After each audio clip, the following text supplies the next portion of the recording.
আসসালামু আলাইকুম ওয়া রাহমাতুল্লাহি ওয়া বারাকাতুহু।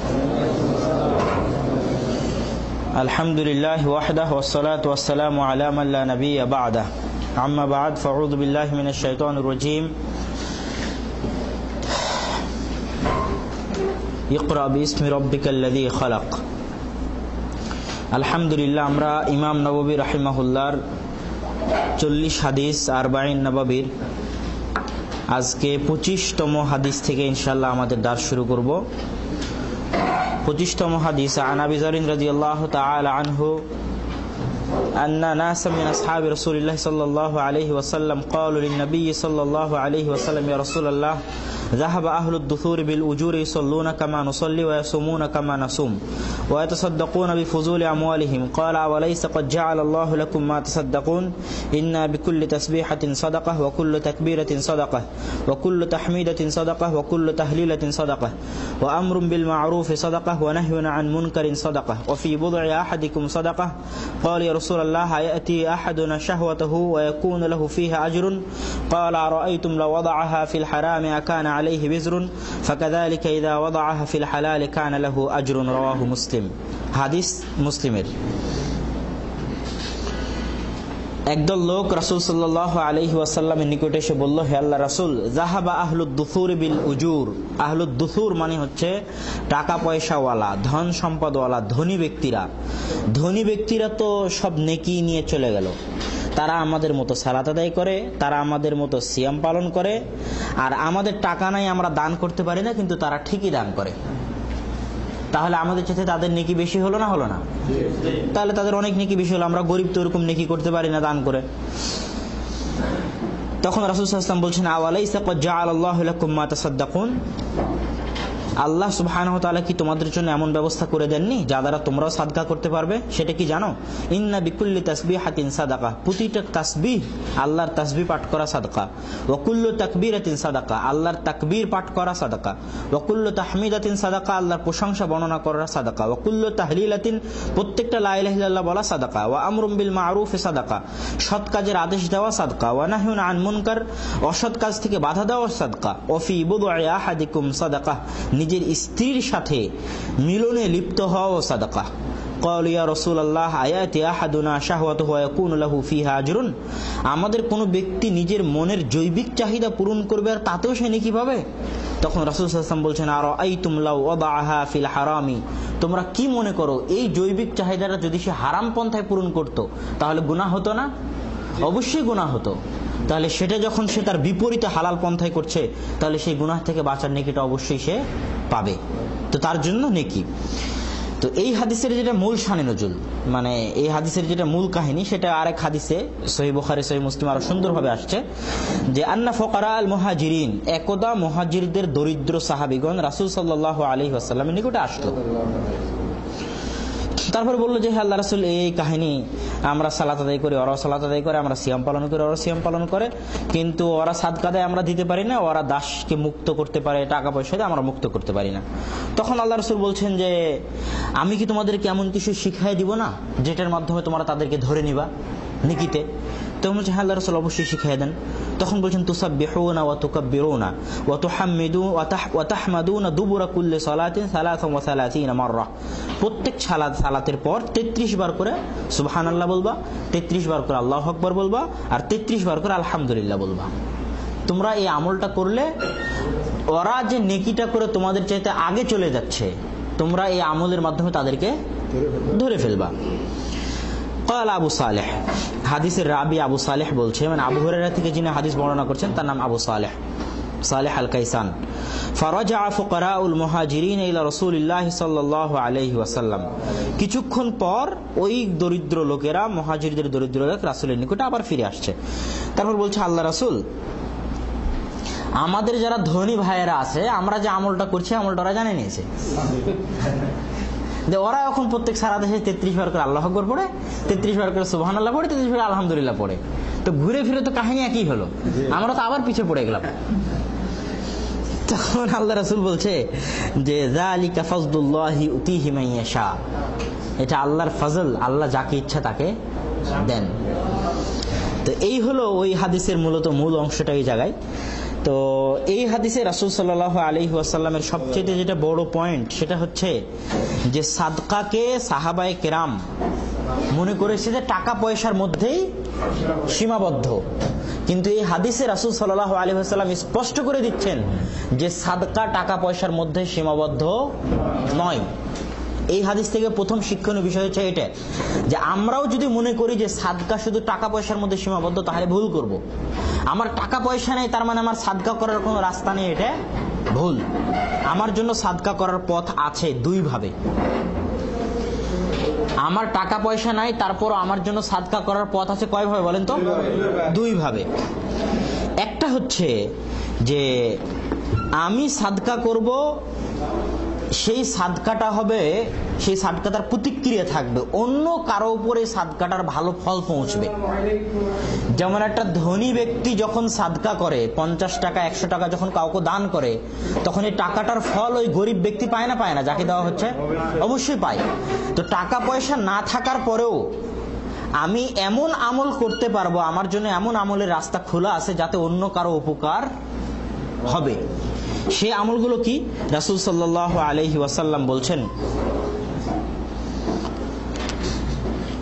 যে যদি তোমাদের মধ্যে কোনো ব্যক্তি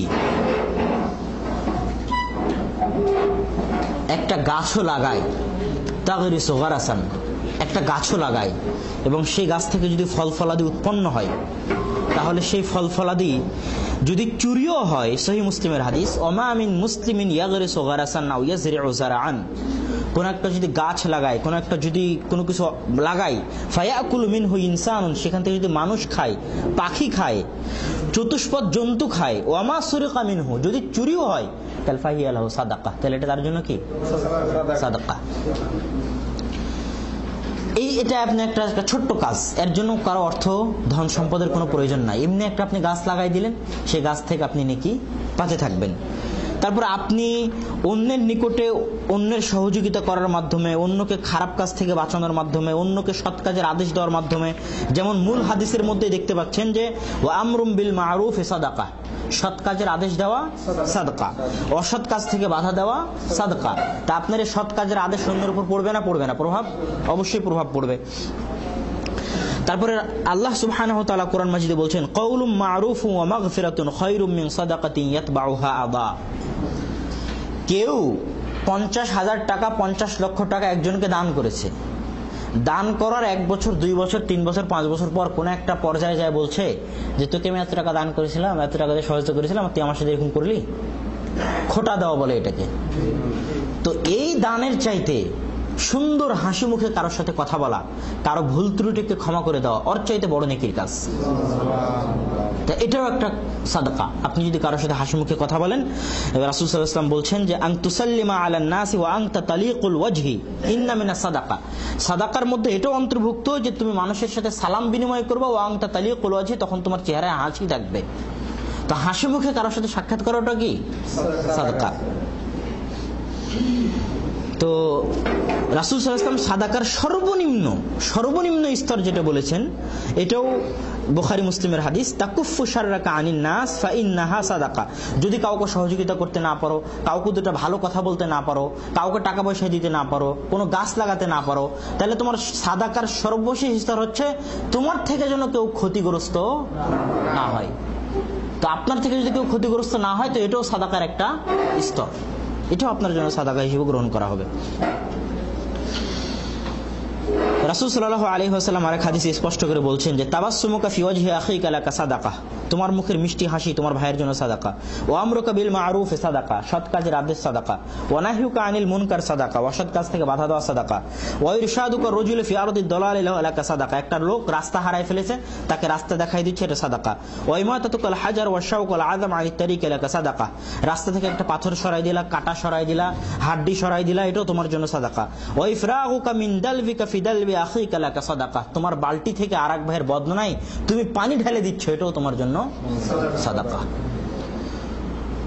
তো এই সবগুলো হাদিসকে যদি আমরা সামনে রাখি, তাহলে ন্যূনতম থেকে ন্যূনতম কাজ যদি আমরা মানুষের উপকারে করি, যার থেকে অন্য কারো উপকার, এবং সর্বনিম্ন কাজ উপকার যদি করতে না পারি, তাহলে কাউকে যদি কষ্ট না দিই, তাহলে এটাও আল্লাহ সুবহানাহু ওয়া তাআলার দরবারে কি হিসেবে গ্রহণ করা হবে? সাদাকা হিসেবে গ্রহণ করা হবে। সাদাকার যেটা দ্বিতীয় স্তর, সেটা হচ্ছে যে অন্য কারো প্রতি প্রভাব পড়বে না, কিন্তু আপনি নিজেই শুধু উপকৃত হবেন। দেখছেন না হাদিসের শুরুর অংশে কি বলা আছে?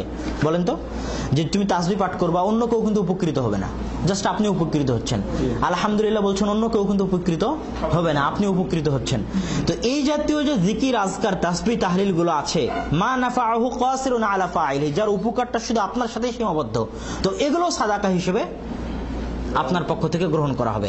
আর এই বিষয়ে স্পষ্ট হাদিস পরবর্তীতে আসছে, এই সাদাকার বিষয়ে স্পষ্ট হাদিস পরবর্তীতে আসছে। মাঝখানে এখন দ্বিতীয় একটা কথা থাকলো, যে রাসূল সাল্লাল্লাহু আলাইহি ওয়াসাল্লাম বলছেন যে তোমাদের কেউ যদি তার স্ত্রীর সাথে মিলিত হয়, তা এটাও তার জন্য সাদাকা।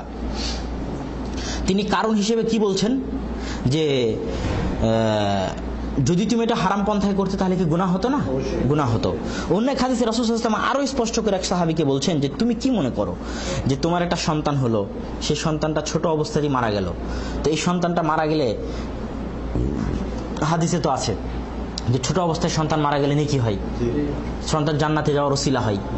তখন রাসূলুল্লাহকে জিজ্ঞেস করছে, তুমি কি ওকে জন্ম দিয়েছিলা না আল্লাহ জন্ম দিয়েছিল? আল্লাহ জন্ম দিয়েছিল। ওকে তুমি খাওয়াইছো না আল্লাহ খাওয়াইছে? আল্লাহ খাওয়াইছে। ওকে জীবন কে দিয়েছে, তুমি না আল্লাহ? আল্লাহ। ওকে হেদায়েত কে দিয়েছিল, তুমি না আল্লাহ? আল্লাহ। তো সবকিছু আল্লাহ করলো, তারপরে সন্তানটা মারা গেলে তুমি নেকির আশা করছেন না? তো বিষয়টা ওই রকমই। রাসূল সাল্লাল্লাহু আলাইহি ওয়াসাল্লাম আরো অন্য এক হাদিসে আরো স্পষ্ট করে বলছেন, এই হাদিসটা সহিহ বুখারী এবং মুসলিম দুই হাদিস গ্রন্থেই আসছে, যে ইন্নাকা লান তুনফিকা নাফাকাতান তাবতাগি বিহা ওয়াজহাল্লাহ ইল্লা উজিরতা আলাইহি, তুমি যে টাকাই ব্যয় করো না কেন, যদি আল্লাহর সন্তুষ্টির জন্য ব্যয় করো, তাহলে এর বিনিময়ে তোমাকে নেকি দেওয়া হবে। হাত্তাল লুকমা, এমনকি ওই লোকমা, তারফাউহা ইলা ফামি ইমরাতিক, যেই লোকমাটা তুমি তোমার স্ত্রীর মুখে তুলে দাও, এর বিনিময়েও তোমার জন্য নেকি লেখা হবে। কথা বুঝতে পারছেন? এই বিষয়ে রাসূল সাল্লাল্লাহু আলাইহি ওয়াসাল্লাম আরো বলছেন, সহিহ মুসলিমের হাদিস, আফজালুদ দানানির দিনারুন, মানুষ যত অর্থ ব্যয় করে তার মধ্যে সবচেয়ে উত্তম দিনার হচ্ছে, সবচেয়ে উত্তম দান হচ্ছে ইয়ানফাকুহু রাজুলু আলা ইয়ালিহি, তার স্ত্রী সন্তানের উপর যে অর্থটা ব্যয় করে। তাহলে আপনি আপনার স্ত্রীর মুখে একটা লোকমা তুলে দিলেও কি পাবেন? সাদাকা হিসেবে গ্রহণ করা হবে, নেকি পাবেন। আল্লাহু আকবার। তো এখানে এখন একটা প্রশ্ন, যেটা বলার জন্য এই অংশটা টানা, সেটা হচ্ছে এই আমলগুলো শুধু যদি এমনি করি তাহলে নেকি পাবো, না সব আমলের সাথে নিয়ত লাগবে, নেকির আশা করা লাগবে? তো কিছু হাদিস আসছে যে হাদিসগুলোতে নিয়তের কথা বলা নাই, এই আমলের সাথে সম্পৃক্ত, ডাইরেক্ট বলা আছে যে এটা করলে সাদাকা, এটা করলে সাদাকা, এটা করলে সাদাকা।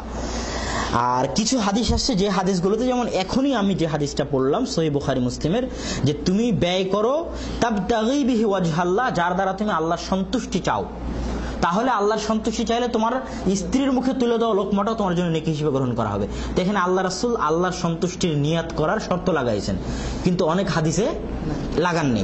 আবার কোরআনের একটা আয়াত আছে, সেই কোরআনের আয়াতেও আল্লাহ সুবহানাহু ওয়া তাআলা বলছেন যে লা খায়রা ফি কাসীরিম মিন নাজওয়াহুম ইল্লা মান আমারা বিসাদাকাতিন আও মা'রুফিন আও ইসলাহিন বাইনান নাস, যারা ভালো কথা বলে, মানুষের মধ্যে গন্ডগোল হলে সেগুলোকে মিটায় দেয়, ওমাই ইয়াফআল যালিকা, আর যারা এই জাতীয় কাজ করে ইবতিগা মারদাতিল্লাহ, আল্লাহর সন্তুষ্টির জন্য। শর্ত কি লাগানো হয়েছে? আল্লাহর সন্তুষ্টির জন্য। ফাসাউফা নুতিহি আজরান আযীমা, তো আমি তাদেরকে অনেক নেকি দেব। এটা সূরা নিসার 114 নম্বর আয়াত।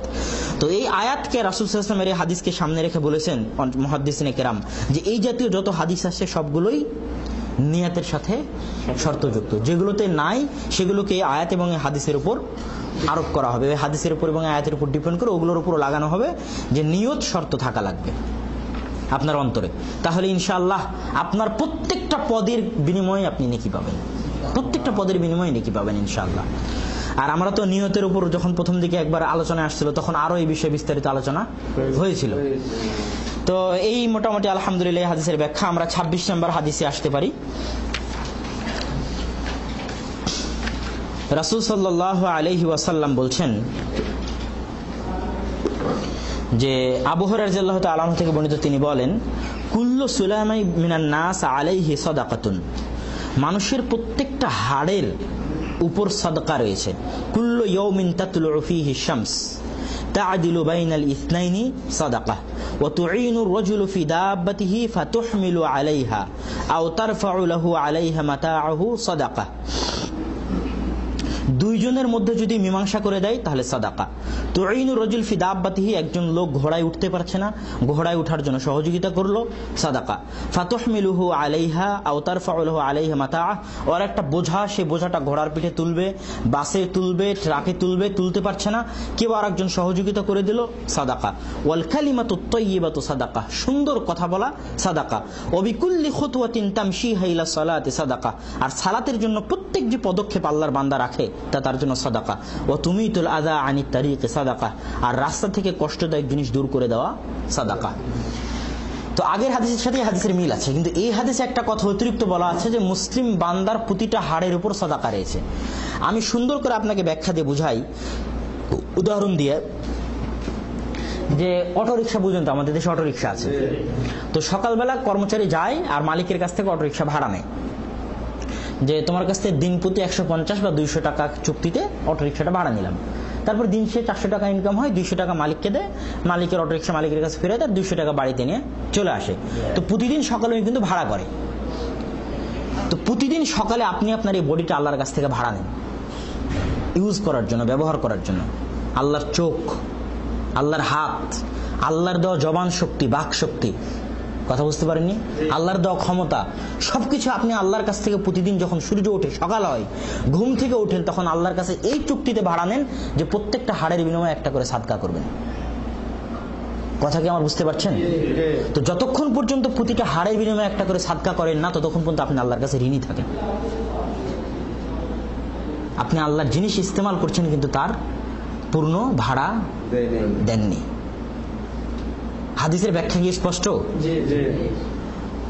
তো এই প্রত্যেকটা হাড়, বিজ্ঞান বলছে যে মোটামুটি এখন মানুষের শরীরে 220টার মতো পড়লাম কি 260টার মতো পড়লাম, না 360 না, আমি ওই আসার আগে পড়ছিলাম তো 360 না, আমার ধারণা ছিল 360, 306 আমি পড়ছিলাম কিন্তু ভুলে গেছি। 220 কি 300 না, 200-র মধ্যে 260 হতে পারে বা 220 হতে পারে। মানুষের শরীরে হাড্ডি আছে, তো এই হাড়গুলোর উপর মানুষের সাদাকা দিতে হবে। তো রাসূল সাল্লাল্লাহু আলাইহি ওয়াসাল্লাম অন্য হাদিসে অবশ্য বলেছেন যে এই সারা দিনের যে সাদকা, অনেক আমল তো বলছেন সাদকা আদায় করার জন্য, এখন তারপরেও তো 260টা গুণে গুণে আদায় করা মুশকিল। তো রাসূল সাল্লাল্লাহু আলাইহি ওয়াসাল্লাম বলছেন তুজজিউ মিন যালিকা রাকাতানি ইয়ারকাউহুমা মিন আদ-দুহা। সালাতুদ দুহা বলে একটা সালাত আছে না, যখন 8টা-9টার দিকে যখন সূর্য একটু মাঝামাঝিতে থাকে, ওই সময় যে একটা সালাত আদায় করা হয় 2 রাকাত, এটাকে বলা হয় সালাতুদ দুহা। তো বলছে তোমার সারা দিনের যে সাদকা, যে ঋণ আল্লাহর কাছে আছে, যদি সালাতুদ দুহা আদায় করো ইনশাআল্লাহ সেই ঋণ শোধ হয়ে যাবে। তো এটা হচ্ছে সালাতুদ দুহার একটা গুরুত্বের মধ্যে কিন্তু এটাও আসে। তো এটা সহিহ মুসলিমের হাদিস। তো ওখানেও রাসূল সাল্লাল্লাহু আলাইহি ওয়াসাল্লাম এই সাদকাগুলোর কথা বলার পর এটা বলছেন যে লা ইলাহা ইল্লাল্লাহ বলা সাদকা, আল্লাহু আকবার বলা সাদকা, সৎ কাজের আদেশ সাদকা, সবই সাদকা, কিন্তু সব থেকে তোমাকে, তোমার যে ঋণ আছে সব থেকে তোমাকে বাঁচিয়ে দিবে সালাতুল জোহর সময় 2 রাকাত সালাত। তো এখানে আমরা এই হাদিসের মধ্যে যে সাদকাগুলোর কথা পড়লাম, সেই সাদকাগুলো অবশ্যই আমাদের পালন করা উচিত। রাসূল সাল্লাল্লাহু আলাইহি ওয়াসাল্লাম এই হাদিসের কিছু ব্যাখ্যা আমরা আগেও পড়েছি, এর মধ্যে এইখানে পড়ার মতো আর একটা জিনিস আসতে পারে যে আল্লাহ সুবহানাহু ওয়া তাআলার যে নিয়ামতগুলো আমরা ভোগ করি, সেই নিয়ামতগুলোর কথা আল্লাহ সুবহানাহু ওয়া তাআলা পবিত্র কোরআন মাজিদে অনেক জায়গায় বলেছেন। হুয়াল্লাযী আনশাআকুম ওয়া জাআলা লাকুমুস সামআ ওয়াল আবসারা ওয়াল আফইদা ক্বালিলাম মা তাশকুরুন। তিনি তোমাদের জন্য সৃষ্টি করেছেন চক্ষু, তোমাদের জন্য সৃষ্টি করেছেন শ্রবণ শক্তি, অন্তর, কিন্তু অতি অল্প সংখ্যক মানুষই আল্লাহর শুকরিয়া আদায় করে। ওয়াল্লাহু আখরাজাকুম মিন বুতুনি উম্মাহাতিকুম লা তা'লামুনা শাইআ। আল্লাহ তোমাদেরকে মায়ের পেট থেকে এমন অবস্থায় বের করেছিলেন যখন তোমরা কিছুই জানতে না। ওয়া জাআলা লাকুমুস সামআ ওয়াল আবসারা ওয়াল আফইদা লাআল্লাকুম তাশকুরুন। তোমাদের জন্য শ্রবণ শক্তি করে দিয়েছেন, দৃষ্টি শক্তি দিয়েছেন, অন্তর দিয়েছেন, যাতে তোমরা শুকরিয়া আদায় করতে পারো। আল্লাহ আরো বলছেন আলাম নাজআল্লাহু আইনাইন, আমি কি মানুষকে 2টা চক্ষু দেইনি? ওয়া লিসানা ওয়া শাফাতাইন, আমি কি মানুষকে কথা বলার জন্য জিহ্বা দেইনি, 2টা ঠোঁট দেইনি? তারপর কোনো মানুষ আমার শুকরিয়া আদায় করে না। তাবেঈন সাহাবা ইকরামদের পক্ষ থেকে এই বিষয়ে কিছু পাওয়া যায় যে এই আয়াতগুলো পড়ার পর করা আল ফুজাইল, ইনি একজন বিখ্যাত আলেম মানুষ, এই আয়াতগুলো একদিন রাত্রে পড়লেন, ফাবাকা, তারপরে কাঁদতে লাগলেন। ফাসাআলা আন বুকাইহি, তাকে জিজ্ঞেস করা হলো আপনি কেন কাঁদছেন? তখন তিনি বলছেন যে হাল বিত্তা লাইলাতান শাকিরান লিল্লাহ আন জাআলা লাকা আইনান তুবসিরু বিহিমা, তুমি কি আল্লাহর জন্য একটা রাতও জাগেছো এই শুকরিয়া আদায় করবা যে আল্লাহ তোমাকে দুইটা চক্ষু দিয়েছে? এই দুইটা চক্ষুর জন্য, দুইটা চক্ষুর শুকরিয়া আদায় করার জন্য তুমি কি একটা রাতও আল্লাহর জন্য জাগেছো?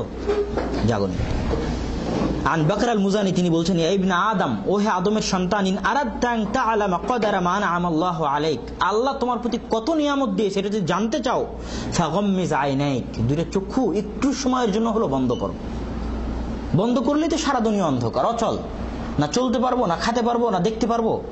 আল্লাহর তোমার উপর কতখানি নিয়ামত আছে যদি বুঝতে চাও, তাহলে দুইটা চক্ষু বন্ধ করো, বন্ধ করে অনুভব করার চেষ্টা করো যে আল্লাহ তোমার প্রতি কত নিয়ামত দিয়েছে। আমাদের এক কথা পুরো শরীর আল্লাহ সুবহানাহু ওয়া তাআলার নিয়ামত। এখানে একটা জয়ীফ হাদিস, হাদিসটা জয়ীফ, কিন্তু আল্লাহ সুবহানাহু ওয়া তাআলার নিয়ামত, আল্লাহ সুবহানাহু ওয়া তাআলার দয়া ছাড়া যে আমাদের জান্নাতে প্রবেশ অসম্ভব বা আমরা জান্নাতে প্রবেশ করতে পারবো না, এরকম একটা হাদিস এখানে আসছে। হাদিসটা সানাদগতভাবে জয়ীফ, কিন্তু হাদিসটার মূল ভাবটা কিছুটা হলো ঠিক, যে আল্লাহ সুবহানাহু ওয়া তাআলার নিকটে একটা বান্দাকে উপস্থিত করা হলো। তো আল্লাহ সুবহানাহু ওয়া তাআলা তাকে মানে তার জান্নাত বলল, আল্লাহ সুবহানাহু ওয়া তাআলা বলল যে উদখুলু আবদি আদখিলু আবদি, ফেরেশতাদেরকে বলছে আমার এই বান্দাকে জান্নাতে প্রবেশ করাও, বিরহমাতি, আমার দয়ায়। তখন ওই বান্দা ফাট করে বলছে ইয়া রব্বি বিআমালি, আমার আমলের কারণে আমাকে জান্নাতে প্রবেশ করান, আপনার দয়ার কারণে কেন? কথা বুঝতে পারছেন? তখন আল্লাহ সুবহানাহু ওয়া তাআলা বলছেন, মালিক ফেরেশতাদেরকে বলছেন কাইসু আবদি বিনিআমাতি আলাইহি ওয়া বিআমালিহি, আমার বান্দার উপর আমি যে নিয়ামত দিয়েছিলাম ওগুলো এক পাল্লায় খাড়া করো, আর আমার বান্দা যা আমল করেছিল ওগুলো এক পাল্লায় উঠাও। ফায়াজিদুনা নি'মাতাল বাসারি ক্বাদ হাতাত বিইবাদাতি 500 সানা, 500 বছরের ইবাদত চক্ষুর নিয়ামতের চাইতে কম হয়ে গেল। আল্লাহ যে চক্ষুর নিয়ামত দিয়েছেন, এই চক্ষুর নিয়ামতেরও সমপরিমাণ হলো না তার 500 বছরের সালাত আদায় করা। ও বাকিয়াত নিয়ামুল জাসাদ, শরীরের নিয়ামত তো বাকি থাকলো। তখন আল্লাহ বলেন আদখিলু আবদিয়ান নার, আমার এই বান্দাকে জাহান্নামে নিয়ে চলে যাও। তো বাস্তবে মানুষ জান্নাতে যাবে আল্লাহ সুবহানাহু ওয়া তাআলার দয়ার বদৌলতে। যদিও আল্লাহ সুবহানাহু ওয়া তাআলা কোরআন মাজিদে বলছেন যে অবিমা কুনতুম তা'মালুন, তোমরা জান্নাতে প্রবেশ করো ওটের বিনিময়ে যেটা তোমরা আমল করেছো, কিন্তু এই আমল করাটাও আল্লাহর একটা দয়া। একজন সাহাবী বা একজন তাবিঈন, মানে আমাদের সালাফে সালেহিনের মধ্যে, তিনি বলছেন যে বকর ইবনে আব্দুল্লাহ নাম, যে মা ক্বালা আবদুন ক্বাত আলহামদুলিল্লাহ মাররাতান ইল্লা ওয়াজাবাত আলাইহি নি'মাতুন বিকাউলি আলহামদুলিল্লাহ ফামা জাযাউ তিলকা নি'মা, যে আপনাকে আল্লাহ খেতে দিয়েছে, চলতে দিয়েছে, ফিরতে দিয়েছে, আপনি বলছেন আলহামদুলিল্লাহ। আলহামদুলিল্লাহ বলার পরে সালাফ বলছে যে আমি যে আলহামদুলিল্লাহ বলতে পারলাম, এই নিয়ামতটার আবার শুকরিয়া কি দিয়ে আদায় করব? কথা বুঝতে পারছেন না? সারা দুনিয়াতে কয়জন আল্লাহর শুকরিয়া আদায় করতে পারে? আপনি তো আল্লাহর আলহামদুলিল্লাহ বলে শুকরিয়া আদায় করতে পারছেন। তো এই আলহামদুলিল্লাহ বলার তৌফিক যে আল্লাহ আপনাকে দিল, এটার শুকরিয়া আপনি আবার কি দিয়ে আদায় করবেন? এই জন্য আপনি যে আমলই করেন না কেন, বাস্তবে আপনি আল্লাহর দয়ার বদৌলতেই জান্নাতে যাবেন, আল্লাহর রহমতের বদৌলতে আপনি সে আমল করতে পারছেন। এই জন্য আম্বিয়া ইকরাম, সালাফে সালেহিনের পথ ছিল, তারা আল্লাহর সবসময় শুকরিয়া আদায় করতেন। আল্লাহ সুবহানাহু ওয়া তাআলা কোরআন মাজিদে বলছেন ওয়ালাকাদ আতাইনা দাউদ ওয়া সুলাইমানা ইলমা, আমি দাউদ আর সুলাইমানকে ইলম দিয়েছিলাম। ওয়া ক্বালা আলহামদুলিল্লাহ, তারা দুইজনই বলেছিল আল্লাহর শুকরিয়া। আল্লাযী ফাদ্দালানা আলা কাসীরিন মিন ইবাদিহিল মুমিনিন, যিনি আমাদেরকে তার অনেক মুমিন বান্দার উপর ফজিলত দিয়েছেন, যাদেরকে আল্লাহ সুবহানাহু ওয়া তাআলা জান্নাতে নিয়ে যাবেন। ওরা জান্নাতে প্রবেশ করার পর বলবে ওয়া ক্বালু আলহামদুলিল্লাহ, আলহামদুলিল্লাহ, আল্লাহ আমাদেরকে তার জান্নাতে প্রবেশ করিয়েছেন।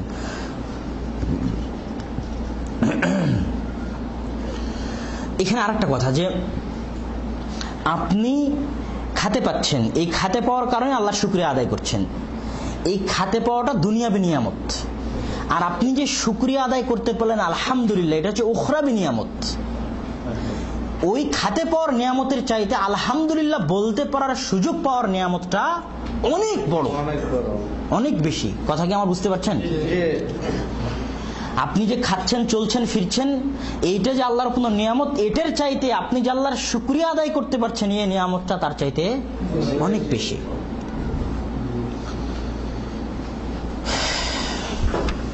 রাসূল সাল্লাল্লাহু আলাইহি ওয়াসাল্লামের হাদিস, একটা হাদিস দিয়ে আজকে আমাদের এই শুকরিয়া আদায়ের অধ্যায়টা আমরা শেষ করব ইনশাআল্লাহ।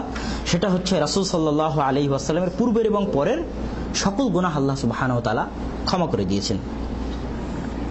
তখন তাকে জিজ্ঞেস করা হলো যে আপনি সারা রাত এইভাবে তাহাজ্জুদ পড়েন, আপনার তাতাফাত্তারু কদামাহু, রাসূল সাল্লাল্লাহু আলাইহি ওয়াসাল্লাম সারা রাত জায়গায়, মানে রাত্রের একাংশ জায়গায় আল্লাহর তাহাজ্জুদের সালাত আদায় করেন, রাতের সালাত আদায় করেন, তো তার পা ফুলে যায়। তখন তাকে জিজ্ঞেস করা হচ্ছে আতাফআলু হাযা ওয়াকাদ গফারাল্লাহু লাকা মা তাকাদ্দামা মিন যামবিকা ওয়া মা তাআখার, আপনি এই কাজ করেন অথচ আল্লাহ আপনার পূর্বের আর পরের সকল গুনাহ ক্ষমা করেছে, তারপর আপনার এত কষ্ট করার কি দরকার? তখন রাসূল বলেছেন আফালা আকুনা আবদান শাকুরা, আমি কি আল্লাহর শুকরিয়া আদায়কারী বান্দাদের অন্তর্ভুক্ত হব না? আল্লাহ যে আমার পূর্বের পরের গুনাহ ক্ষমা করে দিয়েছে, এই নিয়ামতটার শুকরিয়া কি আমি আদায় করব না? কথা বুঝতে পারছেন? তো আসলে এটাই হচ্ছে আসল তাকওয়া এবং আসল পরহেজগারিতা, যে আল্লাহ সুবহানাহু ওয়া তাআলা আপনাকে যে নিয়ামত দিয়েছে আপনি সেই নিয়ামতের শুকরিয়া আদায় করেন। তো মোটামুটি আমাদের এই হাদিসের ব্যাখ্যা শেষ। আমরা 27 নম্বর হাদিসে আসি।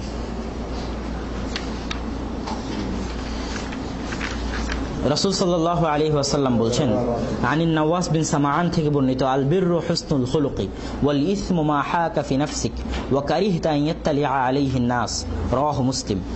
وعن وابس بن معبد قال أتيت رسول الله صلى الله عليه وسلم فقال جئت تسأل عن البر والإثم؟ قلت نعم.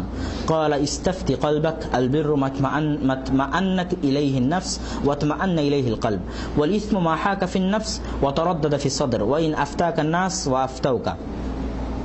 قال الشيخ رحمه الله حديث حسن رويناه في مسند الإمام أحمد والدارمي بإسناد حسن. এই হাদিসটা দুই সানাদে, মানে দুইভাবে বর্ণিত হয়েছে। একটা হচ্ছে রাসূল সাল্লাল্লাহু আলাইহি ওয়াসাল্লাম এমনিতেই বলছেন যে সৎ আচরণ, সৎ চরিত্র হচ্ছে নেকির কাজ, আর গুনাহের কাজ হচ্ছে ওইটা যেটার কারণে মানুষের অন্তরে দ্বিধা হয়। ওয়া কারিহতা আন ইয়াত্তালিআ আলাইহিন নাস, আর তুমি অপছন্দ করো যে এই কাজটা সম্পর্কে মানুষ জানুক, ওটাই গুনাহের কাজ।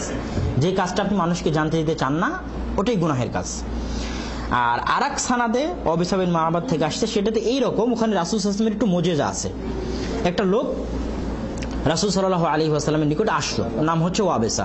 তো রাসূল সাল্লাল্লাহু আলাইহি ওয়াসাল্লাম, আপনারা সাল্লাল্লাহু আলাইহি ওয়াসাল্লাম বলা ছেড়ে দিচ্ছেন যে, রাসূল সাল্লাল্লাহু আলাইহি ওয়াসাল্লাম তাকে বললেন যে উদুনু ইয়া ওয়াবিসা, ওয়াবিসা তুমি নিকটবর্তী হও।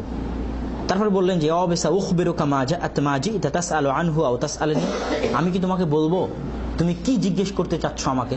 রাসূল বলছেন যে আমি কি তোমাকে বলবো যে তুমি আমাকে কি জিজ্ঞেস করতে চাচ্ছ? রাসূল বলেন আপনি আমি কি জিজ্ঞেস করতে চাচ্ছ বলেন দেখি। তুমি জিজ্ঞেস করতে চাচ্ছ যে ইতু তাসআলুনি, তুমি আমার নিকট এই জন্য এসেছো, এটা জিজ্ঞেস করতে এসেছো, আনিল বিররি ওয়াল ইসমি, নেকির কাজ আর গুনাহের কাজ সম্পর্কে। তখন সাহাবী বলছেন নাম, এটা রাসূলের একটা মুজিজার অন্তর্ভুক্ত। তখন রাসূল সাল্লাল্লাহু আলাইহি ওয়াসাল্লাম তার 3টে আঙ্গুল জমা করলেন এবং ইয়ানকুতু বিহা ফি সদরি, আমার বুকে এইভাবে আঘাত করতে লাগলেন এবং বললেন যে ইস্তাফতি নাফসাক, নিজের অন্তর কাছে ফতোয়া চাও, নিজের অন্তরে কি জিজ্ঞেস করো। আল বিররু মাতমাআন্না ইলাইহিল কলব, নেকি হচ্ছে ওটা যেটাতে অন্তর প্রশান্তি পায়, ওয়াতমাআন্না ইলাইহিন নাফস, আত্মা প্রশান্তি পায়। আর পাপ কাজ হচ্ছে ওইটা যেটাতে অন্তর ধোঁকচোকর মধ্যে থাকে, তারাদ্দুদের মধ্যে থাকে, দ্বিধাদ্বন্দ্বের মধ্যে থাকে। তো এই হচ্ছে হাদিসের মূল ভাব এবং সারমর্ম।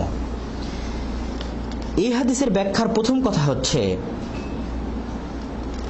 যে আল বীর, এই হাদিসে দেখবেন প্রথমটাতে বলা আছে যে আল বীর নেকির কাজ হচ্ছে হুসনুল খুলুক, সৎ চরিত্র, আর দ্বিতীয়টাতে বলা আছে যে আল বীর হচ্ছে যেটাতে আত্মা প্রশান্তি পায়।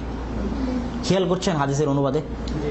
হাদিসের অনুবাদে খেয়াল করেন, আল বীর নেকির কাজ সম্পর্কে দুইটা কথা বলা আছে। প্রথম হাদিসে বলা আছে নেকির কাজ হচ্ছে সৎ চরিত্র, আর দ্বিতীয় হাদিসে বলা আছে নেকির কাজ হচ্ছে যেটাতে আত্মা প্রশান্তি পায়। তো আসলে বীর শব্দটা, এই নেকি শব্দটা কোরআনে এবং হাদিসে এই দুই অর্থেই ব্যবহার হয়েছে। সৎ চরিত্র অর্থ ব্যবহার হয়েছে আর আম নেকির কাজ অর্থ ব্যবহার হয়েছে। সৎ চরিত্র অর্থে যেমন বিররুল ওয়ালিদাইন, মানে হচ্ছে পিতা মাতার সাথে ভালো আচরণ করা, এই নামেই প্রসিদ্ধ। পুরো ফিকহ, হাদিস, কোরআন, ইসলামী শরীয়তে পিতা মাতার সাথে সদাচরণ কি নামে প্রসিদ্ধ? বিররুল ওয়ালিদাইন নামে প্রসিদ্ধ। তো ওখানে বীর শব্দটা সদাচরণ। এমনকি রাসূল সাল্লাল্লাহু আলাইহি ওয়াসাল্লামকে ওই সাহাবী এসে জিজ্ঞেস করলো যে হে আল্লাহর রাসূল, মান আবাররু, কে আমার কাছ থেকে সৎ চরিত্র পাওয়ার বেশি হকদার? উম্মুক, তোমার মা। আবুল মান তারপরে কে? উম্মুক, তোমার মা, তারপরে কে? তোমার মা, তারপরে তোমার পিতা। তখনও বীর শব্দটা আছে, যে সৎ চরিত্র, কথা বুঝতে পারেননি? তাহলে বীর শব্দটা সৎ চরিত্রের ক্ষেত্রেও ব্যবহার হয়, আবার আম নেকির ক্ষেত্রেও, ব্যাপকভাবে নেকির ক্ষেত্রেও ব্যবহার হয়।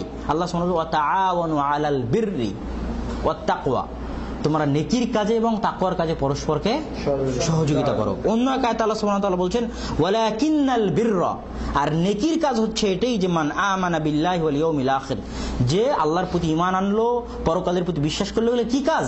নেকির কাজ। তো এই বীর শব্দটা প্রথম কথা হচ্ছে দুই অর্থেই ব্যবহার হয়, সৎ চরিত্র অর্থেও এবং আম নেকির কাজের অর্থেও। তো এই জিনিসটা বোঝার পর প্রথম কথা হচ্ছে যে বীরকে আমরা তাহলে দুইটা ব্যাখ্যা পেলাম, একটা হচ্ছে সৎ চরিত্র। তো সৎ চরিত্রের বিষয়ে একটা হাদিস আপনাদের সামনে এখনই পড়া হয়ে গেল, যে মা হচ্ছে সবচেয়ে বেশি সৎ চরিত্র পাওয়ার হকদার রাখে।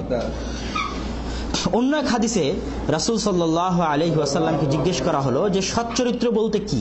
ইতআমুত তুআম, অন্যকে খাওয়ানো, ওয়া ইফশাউস সালাম, এবং অত্যধিক হারে সালাম বিনিময় করা, এগুলো সৎ চরিত্রের অন্তর্ভুক্ত। আর সৎ চরিত্র সম্পর্কে আমাদের মাঝে সম্ভবত একবার আসছিল, কথা আসছিল না? হ্যাঁ, যে কিয়ামতের মাঠে সবচেয়ে বেশি ভারী হবে মানুষের সৎ চরিত্র। আর আমভাবে যেটা নেকির কথা, সেই নেকির কথার ক্ষেত্রে রাসূল সাল্লাল্লাহু আলাইহি ওয়াসাল্লাম বলছেন যেটাতে তোমার আত্মা প্রশান্তি পায় সেটাই নেকি। আর গুনাহের ক্ষেত্রে বলছেন যেটাতে তোমার অন্তরে তারাদ্দুদ সৃষ্টি হয়, দ্বিধাদ্বন্দ্বে ভোগো, ওইটা গুনাহ। এখন এই জায়গাতে একটা সমস্যা, সেটা হচ্ছে যে আমাদের দেশে আমরা জানি ইলহাম, কাশফ, কথা বুঝতে পারেননি, এইগুলো কিন্তু সব মনের খেলা। যে আমার অন্তরে এটা মনে হচ্ছে, আমার অন্তরে আল্লাহ এটা ইলহাম করলেন, আমার কাছে এটা কাশ হচ্ছে। যারা বেদাতি তারা কিন্তু এই শব্দগুলো অনেক ব্যবহার করে। তো কাশফের কথা বাদ দিলাম, ইলহাম মানুষের অন্তরে হতে পারে, কিন্তু কোন ইলহাম শারঈ দলিল নয়। মানুষ স্বপ্ন দেখতে পারে, কিন্তু কোন স্বপ্ন শরীয়তের দলিল বলে গণ্য হবে না। এই মূলনীতিটা স্মরণে রাখতে হবে। আপনার অন্তরে ইলহাম হয়েছে কাবা শরীফের পাশে শুয়ে থাকা অবস্থায় যে এইভাবে দ্বীনের দাওয়াত দিতে হবে, তো সেটাকে আপনি ইসলামের মূলনীতি বানায় আরো পুরো মুসলিম বিশ্বের উপর চাপাই দিবেন, এইটা ইসলামের আইন কানুনের অন্তর্ভুক্ত নয়। যার যার স্বপ্ন তার তার সাথে সম্পৃক্ত, যার যার ইলহাম তার তার সাথে সম্পৃক্ত। আর শরীয়ত কোরআন আর হাদিসের কথা বুঝতে পারছেন? তারপরের দ্বিতীয় কথা, যে এখন যে যুগ, দাড়ি কাটতে তো কারো বিন্দু মাত্র দ্বিধা হয় না, তাহলে কি দাড়ি কাটা নেই গুনাহের কাজ নয়? কথা আমার বুঝতে পারছেন না? আরো অনেক গুনাহের কাজ আছে যেগুলো করতে কারো মানুষের বিন্দু মাত্র দ্বিধাবোধ হয় না। তাহলে এই গান বাজনা শোনা বলেন, বিড়ি সিগারেট খাওয়া বলেন, তাহলে এই হাদিসের অর্থটা আপনি কি করবেন? টাকনুর নিচে পোশাক।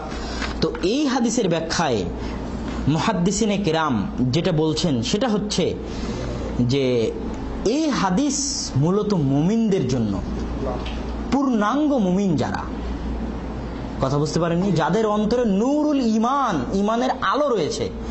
আর নূরুল ঈমান এমন নূর, এমন আলো যে শুধু সত্য মিথ্যা নয়, এই ঈমানের আলো দিয়ে একজন মুমিন অনেক কিছুই ধরতে পারে। বিশেষ করে শেষ জামানায় রাসূল সাল্লাল্লাহু আলাইহি ওয়াসাল্লাম বলছেন যে শেষ জামানায় মুমিনেরা, মানে সত্যিকারই যারা মুমিন, রাত্রে বেলায় যা স্বপ্ন দেখবে সকালবেলা তা বাস্তবে পরিণত হবে। তাদের অন্তর এতটাই স্বচ্ছ হবে, তারা রাত্রে যা স্বপ্ন দেখবে সকালে উঠে দেখবে সেটাই হচ্ছে সত্য স্বপ্ন। তাদের অন্তর এতটা স্বচ্ছ। তো ওই জাতীয় মুমিনের জন্য, যারা পূর্ণাঙ্গ মুমিন, যারা তাকওয়াবান, যারা পরহেজগার, যখন ফিতনা ফাসাদের যুগে সত্য মিথ্যার মধ্যে পার্থক্য করতে পারবে না, হক এবং বাতিলের মধ্যে পার্থক্য করতে পারবে না, গুনাহ এবং নেকির কাজের মধ্যে পার্থক্য করতে পারবে না, তখন তারা তাদের অন্তরকে জিজ্ঞেস করলে উত্তর পেয়ে যাবে। যেই কাজটাতে তাদের অন্তর প্রশান্তি পাবে সেটাই আসলে নেকির কাজ, আর যেই কাজটাতে তারা দ্বিধাদ্বন্দ্বে ভুগবে সেটাই আসলে গুনাহের কাজ। এটা গেল, এই ব্যাখ্যা মুহাদ্দিসিনে কিরাম করেছেন এবং এটাই আসল ব্যাখ্যা। এর সাথে এখন আরেকটা কথা, সেটা হচ্ছে যে অনেকেই এই হাদিসের সাথে ব্যাখ্যা নিয়ে আসছেন এবং আমরাও নিয়ে আসতে পারি। মুহাদ্দিসিনে কিরাম যারা হাদিসের সহিহ জয়ীফ যাচাই বাছাই করেন, তারা অনেক সময়ই কোনো কারণ উল্লেখ ছাড়াই বলেন এই হাদিসটা জয়ীফ, কোনো কারণ উল্লেখ করা ছাড়াই বলেন এই হাদিসটা মুনকার। কথা কি আমার বুঝতে পারছেন? ইমাম আহমদ বিন হাম্বলের কাছে কোনো হাদিস পেশ করা হয়েছে সহিহ না জয়ীফ? তো ইমাম আহমদ বিন হাম্বল জবাবে বলছেন যে হাদিস জয়ীফ। তো বলছে কারণ? বলছে কারণ জানি না, কিন্তু হাদিস জয়ীফ। কথা বুঝতে পারছেন না? এর অহরহ উদাহরণ আছে হাদিস শাস্ত্রের ভান্ডারে।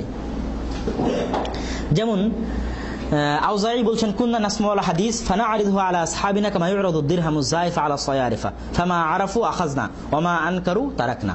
ইমাম আউজাঈ বলছেন যে আমরা আমাদের মুহাদ্দিসদের নিকটে হাদিস পেশ করতাম যেমন ভাবে স্বর্ণ রৌপ্য স্বর্ণকার আর রৌপ্যকারের কাছে পেশ করা হয়, যেটা আসল না নকল। তো মুহাদ্দিসরা যদি বলতো যে আমরা এই হাদিস চিনি, তাহলে আমরা মানে নিতাম। যদি বলে যে আমরা এই হাদিস জানি না, তাহলে আমরা সেই হাদিস ছাড়াই দিতাম, কোনো কারণ জিজ্ঞেস করা ছাড়াই। আব্দুর রহমান বিন মাহদি বলছেন ইন্নাকা তাকুলু লিশাইয়ি হাযা সহিহুন ওয়া হাযা লাম ইয়াসবুত ফাআম্মান তাকুলু যালিকা ফাকালা। আব্দুর রহমান বিন মাহদিকে জিজ্ঞেস করা হলো, আপনারা যে বলেন কোনো কারণ ছাড়াই যে হাদিস চলবে না, তো এটা কারণ কি? তখন উনি জবাবে বলছেন আর আইতা লাউ আতাইতা নাকিদা ফারাআইতাহু দারাহিমাক। তুমি যখন কোনো স্বর্ণকারের কাছে যাও, ওকে যখন দেখাও যে দেখেন তো স্বর্ণটা আসল না নকল, তুমি হাতে নিয়ে বুঝতে পারে যে এটা আসল না নকল, তুমি কিন্তু ওকে তার পাল্টার জিজ্ঞেস করো না। এরকম হচ্ছে মুহাদ্দিসগণ। তো সব মুহাদ্দিস নয়। রাসূলের লক্ষ লক্ষ হাদিস মুখস্থ করে ইমাম জোহরি মনে করেন হাদিস বর্ণনা করে, ইমাম জোহরি থেকে 50 জন ছাত্র হাদিস বর্ণনা করে। 50 জন ছাত্র কি রকম হাদিস বর্ণনা করে, কি ধরনের হাদিস বর্ণনা করে, জোহরি কি ধরনের হাদিস বর্ণনা করে, সব এই মুহাদ্দিসের জানা। এখন এমন একটা হাদিস আপনি তার কাছে পেশ করছেন যে হাদিসটা নিশ্চিত সে যেটা ইমাম জোহরির হাদিস নয়, আর আপনি সেটা ইমাম জোহরির হাদিস বলে বর্ণনা করছেন। আবার রাসূলের 10 লক্ষ হাদিস মুখস্থ আহমদ বিন হাম্বলের। তো রাসূলের হাদিসের শব্দের ধরন কেমন হয় এটা অভিজ্ঞতা হয়ে গেছে। কথা বুঝতে পারেননি? তখন আপনি হাদিস পেশ করলে যদি মানুষের বানানো হাদিস হয় এমনি ধরতে পারে, কারণ পেশ করার কোনো কারণ ছাড়াই। তো এটা হলো এই উম্মতের মুহাদ্দিসগণ, যাদেরকে আল্লাহ সুবহানাহু ওয়া তাআলা এই যে তোমার অন্তর, তারা অন্তর দিয়ে এটা ধরে ফেলে, তাদের অভিজ্ঞতা দিয়ে, তাদের অন্তরের আলোকে, নুরুল ইমান, ইমানের নূর দিয়ে, যে হাদিস সহিহ না জয়ীফ। তো আমরা 28 নম্বর হাদিসে আসি। ইরবাজ বিন সারি রাদিয়াল্লাহু তাআলা আনহু থেকে বর্ণিত, তিনি বলেন ওয়াজানা রাসূলুল্লাহ সাল্লাল্লাহু আলাইহি ওয়াসাল্লাম মাউইযাতান ওয়াজিলাত মিনহাল কুলুব ওয়া যারাফাত মিনহাল উয়ুন ফাকুলনা ইয়া রাসূলুল্লাহ কাআন্নাহা মাউইযাতু মুওয়াদ্দিইন ফাআউসিনা।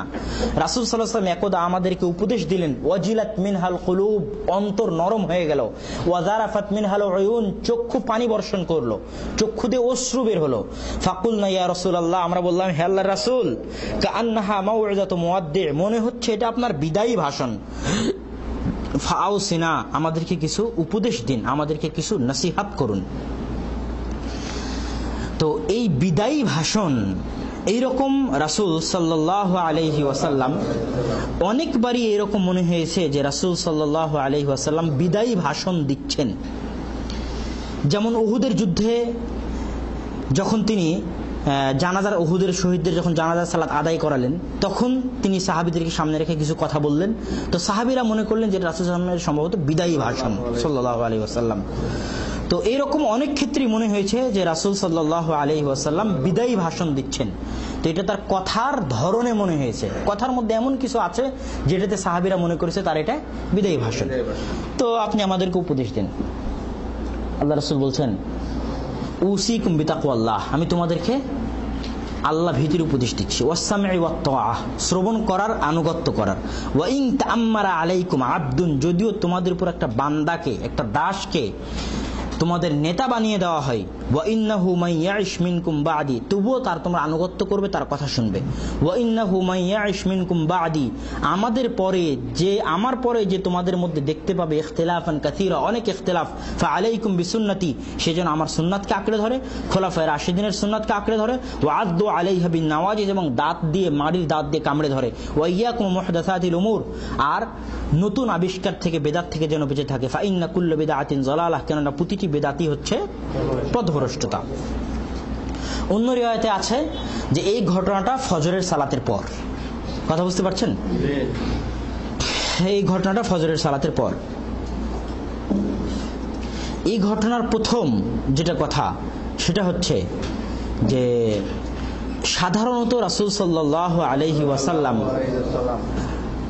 বক্তব্য বালিগ এবং ফাসিহ ভাষায় দিতেন, মানে অলংকার সম্পূর্ণ সুন্দর ভাষায় কথা বলতেন। দ্বিতীয়ত, বক্তব্য দেওয়ার সময় রাসূল সাল্লাল্লাহু আলাইহি ওয়াসাল্লাম ইশতাদ্দা গাযাবুহু, রাগান্বিত হয়ে যেতেন, ওয়া আলা সাউতুহু, কণ্ঠ উঁচু হতো, ওয়াহমাররাত আইনাহু, এবং চক্ষু লাল হয়ে যেত। এটা তার একটা বক্তব্য দেওয়ার বৈশিষ্ট্য। তৃতীয়ত, ফজরের পরে যে রাসূল সাল্লাল্লাহু আলাইহি ওয়াসাল্লাম এই নসিহতটা করছেন, এরকম তিনি প্রতিদিন করতেন এরকম নয়, মাঝে মাঝে শুক্রবারের জুমার খুতবা ছাড়া এইরকম অনুষ্ঠান সাহাবীদেরকে নিয়ে নসিহতমূলক মাঝে মাঝে তিনি করতেন। আর আব্দুল্লাহ বিন মাসউদ রাদিয়াল্লাহু তাআলা আনহু থেকে প্রমাণ পাওয়া যায়, তিনি বলছেন ইউযাক্কিরুনা কুল্লা ইয়াউমিন খামিসিন। আবু ওয়াইল বলছেন যে আব্দুল্লাহ বিন মাসউদ আমাদেরকে প্রতি বৃহস্পতিবারে নসিহত করেন। তখন আমরা বললাম যে আপনি যে নসিহত করেন আমাদেরকে খুব ভালো লাগে, তা আমরা চাই আপনি প্রতিদিন এরকম আমাদেরকে নসিহত করেন। তখন তিনি বলছেন মা ইয়ামনাউনি, তোমরা কি জানো কেন আমি প্রতিদিন করি না? তো বলে কেন? ইল্লা কারাহাতান মিল্লাকুম, প্রতিদিন যদি করি তাহলে তোমাদের একদিন বিরক্তি চলে আসবে। তো এই কারণে রাসূল সাল্লাল্লাহু আলাইহি ওয়াসাল্লাম প্রতিদিন এই জাতীয় নসিহত করতেন না, মাঝে মাঝে করতেন। তো কোনো একদিন তিনি নসিহত করছেন। আর রাসূল সাল্লাল্লাহু আলাইহি ওয়াসাল্লামের বক্তব্যের আরেকটা বৈশিষ্ট্য ছিল তুলু সালাত। রাসূল সাল্লাল্লাহু আলাইহি ওয়াসাল্লামের সালাত হতো লম্বা আর বক্তব্য হতো সংক্ষিপ্ত, ছোট। আর এটা মানুষের ফিকহ জ্ঞানের, মানে গভীর জ্ঞানের প্রমাণ, যে কথা অল্প কিন্তু ভাব বেশি। কথা বুঝতে পারছেন? তো এটা তার বৈশিষ্ট্য ছিল, তিনি কথা কম বলতেন কিন্তু তার ভাব বেশি হতো। এখন এই হাদিসের মধ্যে বলছে যে তাদের অন্তর ওয়াজিলাত মিনহাল কুলুব, অন্তর নরম হয়ে গেল। এটা কিন্তু মুমিনের বৈশিষ্ট্য। এর আগেও সম্ভবত আপনাদের সাথে আসছে ইন্নামাল মুমিনুনা আল্লাযীনা ইযা যুকিরাল্লাহু ওয়াজিলাত কুলুবুহুম, যখন মুমিনদের সামনে আল্লাহর জিকির করা হয় তখন তাদের অন্তর নরম হয়ে যায়। তো এখানে রাসূল সাল্লাল্লাহু আলাইহি ওয়াসাল্লামের বক্তব্য শুনে তাদের অন্তর নরম হয়ে গেল। এখন প্রথম যেটা বিষয় সেটা হচ্ছে যে আল্লাহ সুবহানাহু ওয়া তাআলাকে ভয়ের বিষয়ে নসিহত করছেন। তো আল্লাহ সুবহানাহু ওয়া তাআলাকে ভয়ের বিষয়ের আলোচনা ইতিপূর্বে আমাদের সাথে একবার এসেছে, আল্লাহ সুবহানাহু ওয়া তাআলার সাথে তাকওয়া পরহেজগারিতার কথা। তারপরে আসলো সামা এবং তাআহ, আনুগত্য করা নেতার। এখানে একটা বিষয় সেটা হচ্ছে যে উলাতি উমুরিল মুসলিমিন, মুসলমানদের নেতা। তো এই জাতীয় যত হাদিসগুলো আসেছে সহিহ হাদিসে নেতার আনুগত্য করার বিষয়ে, সবগুলোই একটা রাষ্ট্রীয় নেতার আনুগত্য করার বিষয়ে। কথা কি আমার বুঝতে পারছেন? যেমন এই হাদিসটা যে বাদশাহ সালমান যাই করুক তোমরা বাদশাহ সালমানের কথা মানো, ধৈর্য ধারণ করো, যদিও তোমাদের উপর অত্যাচার করে, বৃহত্তর স্বার্থে। মুসলিম বিশ্বের কিসের স্বার্থে? বৃহত্তর স্বার্থে। উদাহরণ দিচ্ছি, মিশরে কে ক্ষমতায় ছিল? হ্যাঁ, হোসনি মোবারক ক্ষমতায় ছিল। তো হোসনি মোবারককে ক্ষমতা থেকে হটায় ফল ভালো হয়েছে না খারাপ হয়েছে? খারাপ হয়েছে। লিবিয়া থেকে ক্ষমতায় ছিল মুআম্মার আল গাদ্দাফি, গাদ্দাফিকে হটায় ফল ভালো হয়েছে না খারাপ হয়েছে? বেহিসাব খারাপ হয়েছে, শুধু খারাপ না, আগুন, জ্বলন্ত আগুনের আঙ্গারে পরিণত হয়ে গেছে পুরো লিবিয়া, এখনো জ্বলে। কথা বুঝতে পারেননি? তো যে ক্ষমতায় আছে সে যতই অত্যাচার করুক, একটা দেশের যে সার্বিক নিরাপত্তা, একটা দেশের যে সার্বিক আইন কানুন ততক্ষণ পর্যন্ত ঠিক থাকে যতক্ষণ পর্যন্ত তার বিরুদ্ধে বিদ্রোহ না করা হয়। যখনই আপনি বিদ্রোহ করবেন, বিদ্রোহ করতে গিয়ে দেশের আইন শৃঙ্খলা নষ্ট হয়ে যায়, দেশের নিয়ম কানুন নষ্ট হয়ে যায়, তখন লুটতরাজ, হত্যা, নৈরাজ্য একটা মানে হাহাকার পড়ে যায়, সব দিক থেকে গ্রাস করে ফেলে দেশটাকে। তখন আপনি যে অত্যাচার থেকে বাঁচতে গেছিলেন তার চেয়ে বেশি অত্যাচারের মধ্যে পড়ে যায় আপনার মা এবং বোনেরা। কথা বুঝতে পারছেন? এই জন্য বৃহত্তর স্বার্থে নেতা যতই অত্যাচারী হোক, বৃহত্তর স্বার্থে তার অত্যাচারকে মানে নিয়ে যতক্ষণ না কুফরে বা ওয়াহ প্রকাশ্য একদম ন্যাক্কারজনক কুফরি কাফের হয়ে যাচ্ছে ততক্ষণ পর্যন্ত তার কথা মানতে হবে এবং মানার চেষ্টা করতে হবে। এটাই রাসূল সাল্লাল্লাহু আলাইহি ওয়াসাল্লামের নির্দেশ। এমনকি যদি হাবশি গোলামও হয়, হাজ্জাতুল বেদা রাসূল সাল্লাল্লাহু আলাইহি ওয়াসাল্লাম বলছেন ইয়া আইয়ুহান নাস ইত্তাকুল্লাহ ওয়া ইনুমিরা আলাইকুম আবদুন হাবাশিয়ুন মুজাদ্দাউন, কান কাটা ন্যাংড়া খোড়া যদি কালো হাবশি গোলাম তোমাদের নেতা হয়, ফাসমাউ লাহু ওয়া আতিউ লাহু, তাহলে তোমরা তার কথা শোনো। উন্নতর রাসূল সাল্লাল্লাহু আলাইহি ওয়াসাল্লাম বলছেন ইত্তাকুল্লাহ, আল্লাহকে ভয় করো, ওয়া সাল্লু খামসাকুম, 5 ওয়াক্ত সালাত আদায় করো, ওয়া সুমু শাহরাকুম, 1 মাসের রোজা রাখো, সিয়াম রাখো, ওয়া আদ্দু যাকাত আমওয়ালিকুম, আর তোমাদের যাকাত আদায় করো, ওয়া আতিউ যা আমরিকুম, আর তোমাদের রাষ্ট্রীয় নেতার আনুগত্য করো, তাদখুলু জান্নাত রাব্বিকুম, তোমাদের আল্লাহ সুবহানাহু ওয়া তাআলার জান্নাতে প্রবেশ করো। কত সুন্দর, কত চমৎকার হাদিস। এই যে আমি যেখানে বললাম যে এখানে রাষ্ট্রীয় নেতা উদ্দেশ্য, এরপর আমি বিস্তারিত আলোচনা করছি না, সংক্ষিপ্ত একটা দলিল দিচ্ছি যে এখান দ্বারা রাষ্ট্রীয় নেতা উদ্দেশ্য। ইমাম হাকিম, বাজ্জার, তাবারানী ফি সাগীর 417 নম্বর হাদিস, বাজ্জারের 759 নম্বর হাদিস, সেখানে এই হাদিসেরই মূল কথাটা রাসূল সাল্লাল্লাহু আলাইহি ওয়াসাল্লাম বলছেন, আল আইম্মাতু মিন কুরাইশিন, নেতা হবে কুরাইশদের মধ্যে থেকে। নেতা মানে খলিফাতুল মুসলিমিন, খলিফা হবে কুরাইশদের মধ্যে থেকে। আবরারুহা উমারাও আবরারিহা, কুরাইশদের মধ্যে যারা ভালো হবে তারা ভালোদেরই নেতা হবে। ওয়া ফুজ্জারুহা উমারাও ফুজ্জারিহা, আর কুরাইশদের মধ্যে যারা খারাপ হবে তারা খারাপদেরই নেতা হবে। এই কথাটার উদ্দেশ্য হচ্ছে যে রাষ্ট্রের জনগণ যেমন আল্লাহ নেতা ওই রকম দেন। কথা বুঝতে পারেননি? রাষ্ট্রের জনগণ যদি ভালো হয় তা আল্লাহ নেতাও ভালো দেন, আর রাষ্ট্রের জনগণ যদি খারাপ হয় তা আল্লাহ নেতাও খারাপ দেন। ওয়ালিকুল্লি হাক্কিন ফাআতু কুল্লাযি হাক্কিন হাক্কাহু।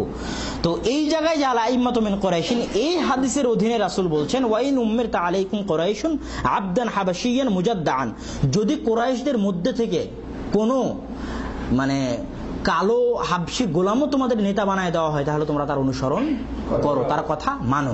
তো এই হাদিসে স্পষ্ট বোঝা যাচ্ছে যে এই নেতা মূলত রাষ্ট্রীয় খলিফা এবং রাষ্ট্রীয় নেতৃস্থানীয় যারা রাষ্ট্রের অধীনে থাকে তাদের কথা মানা এবং শোনার ক্ষেত্রে।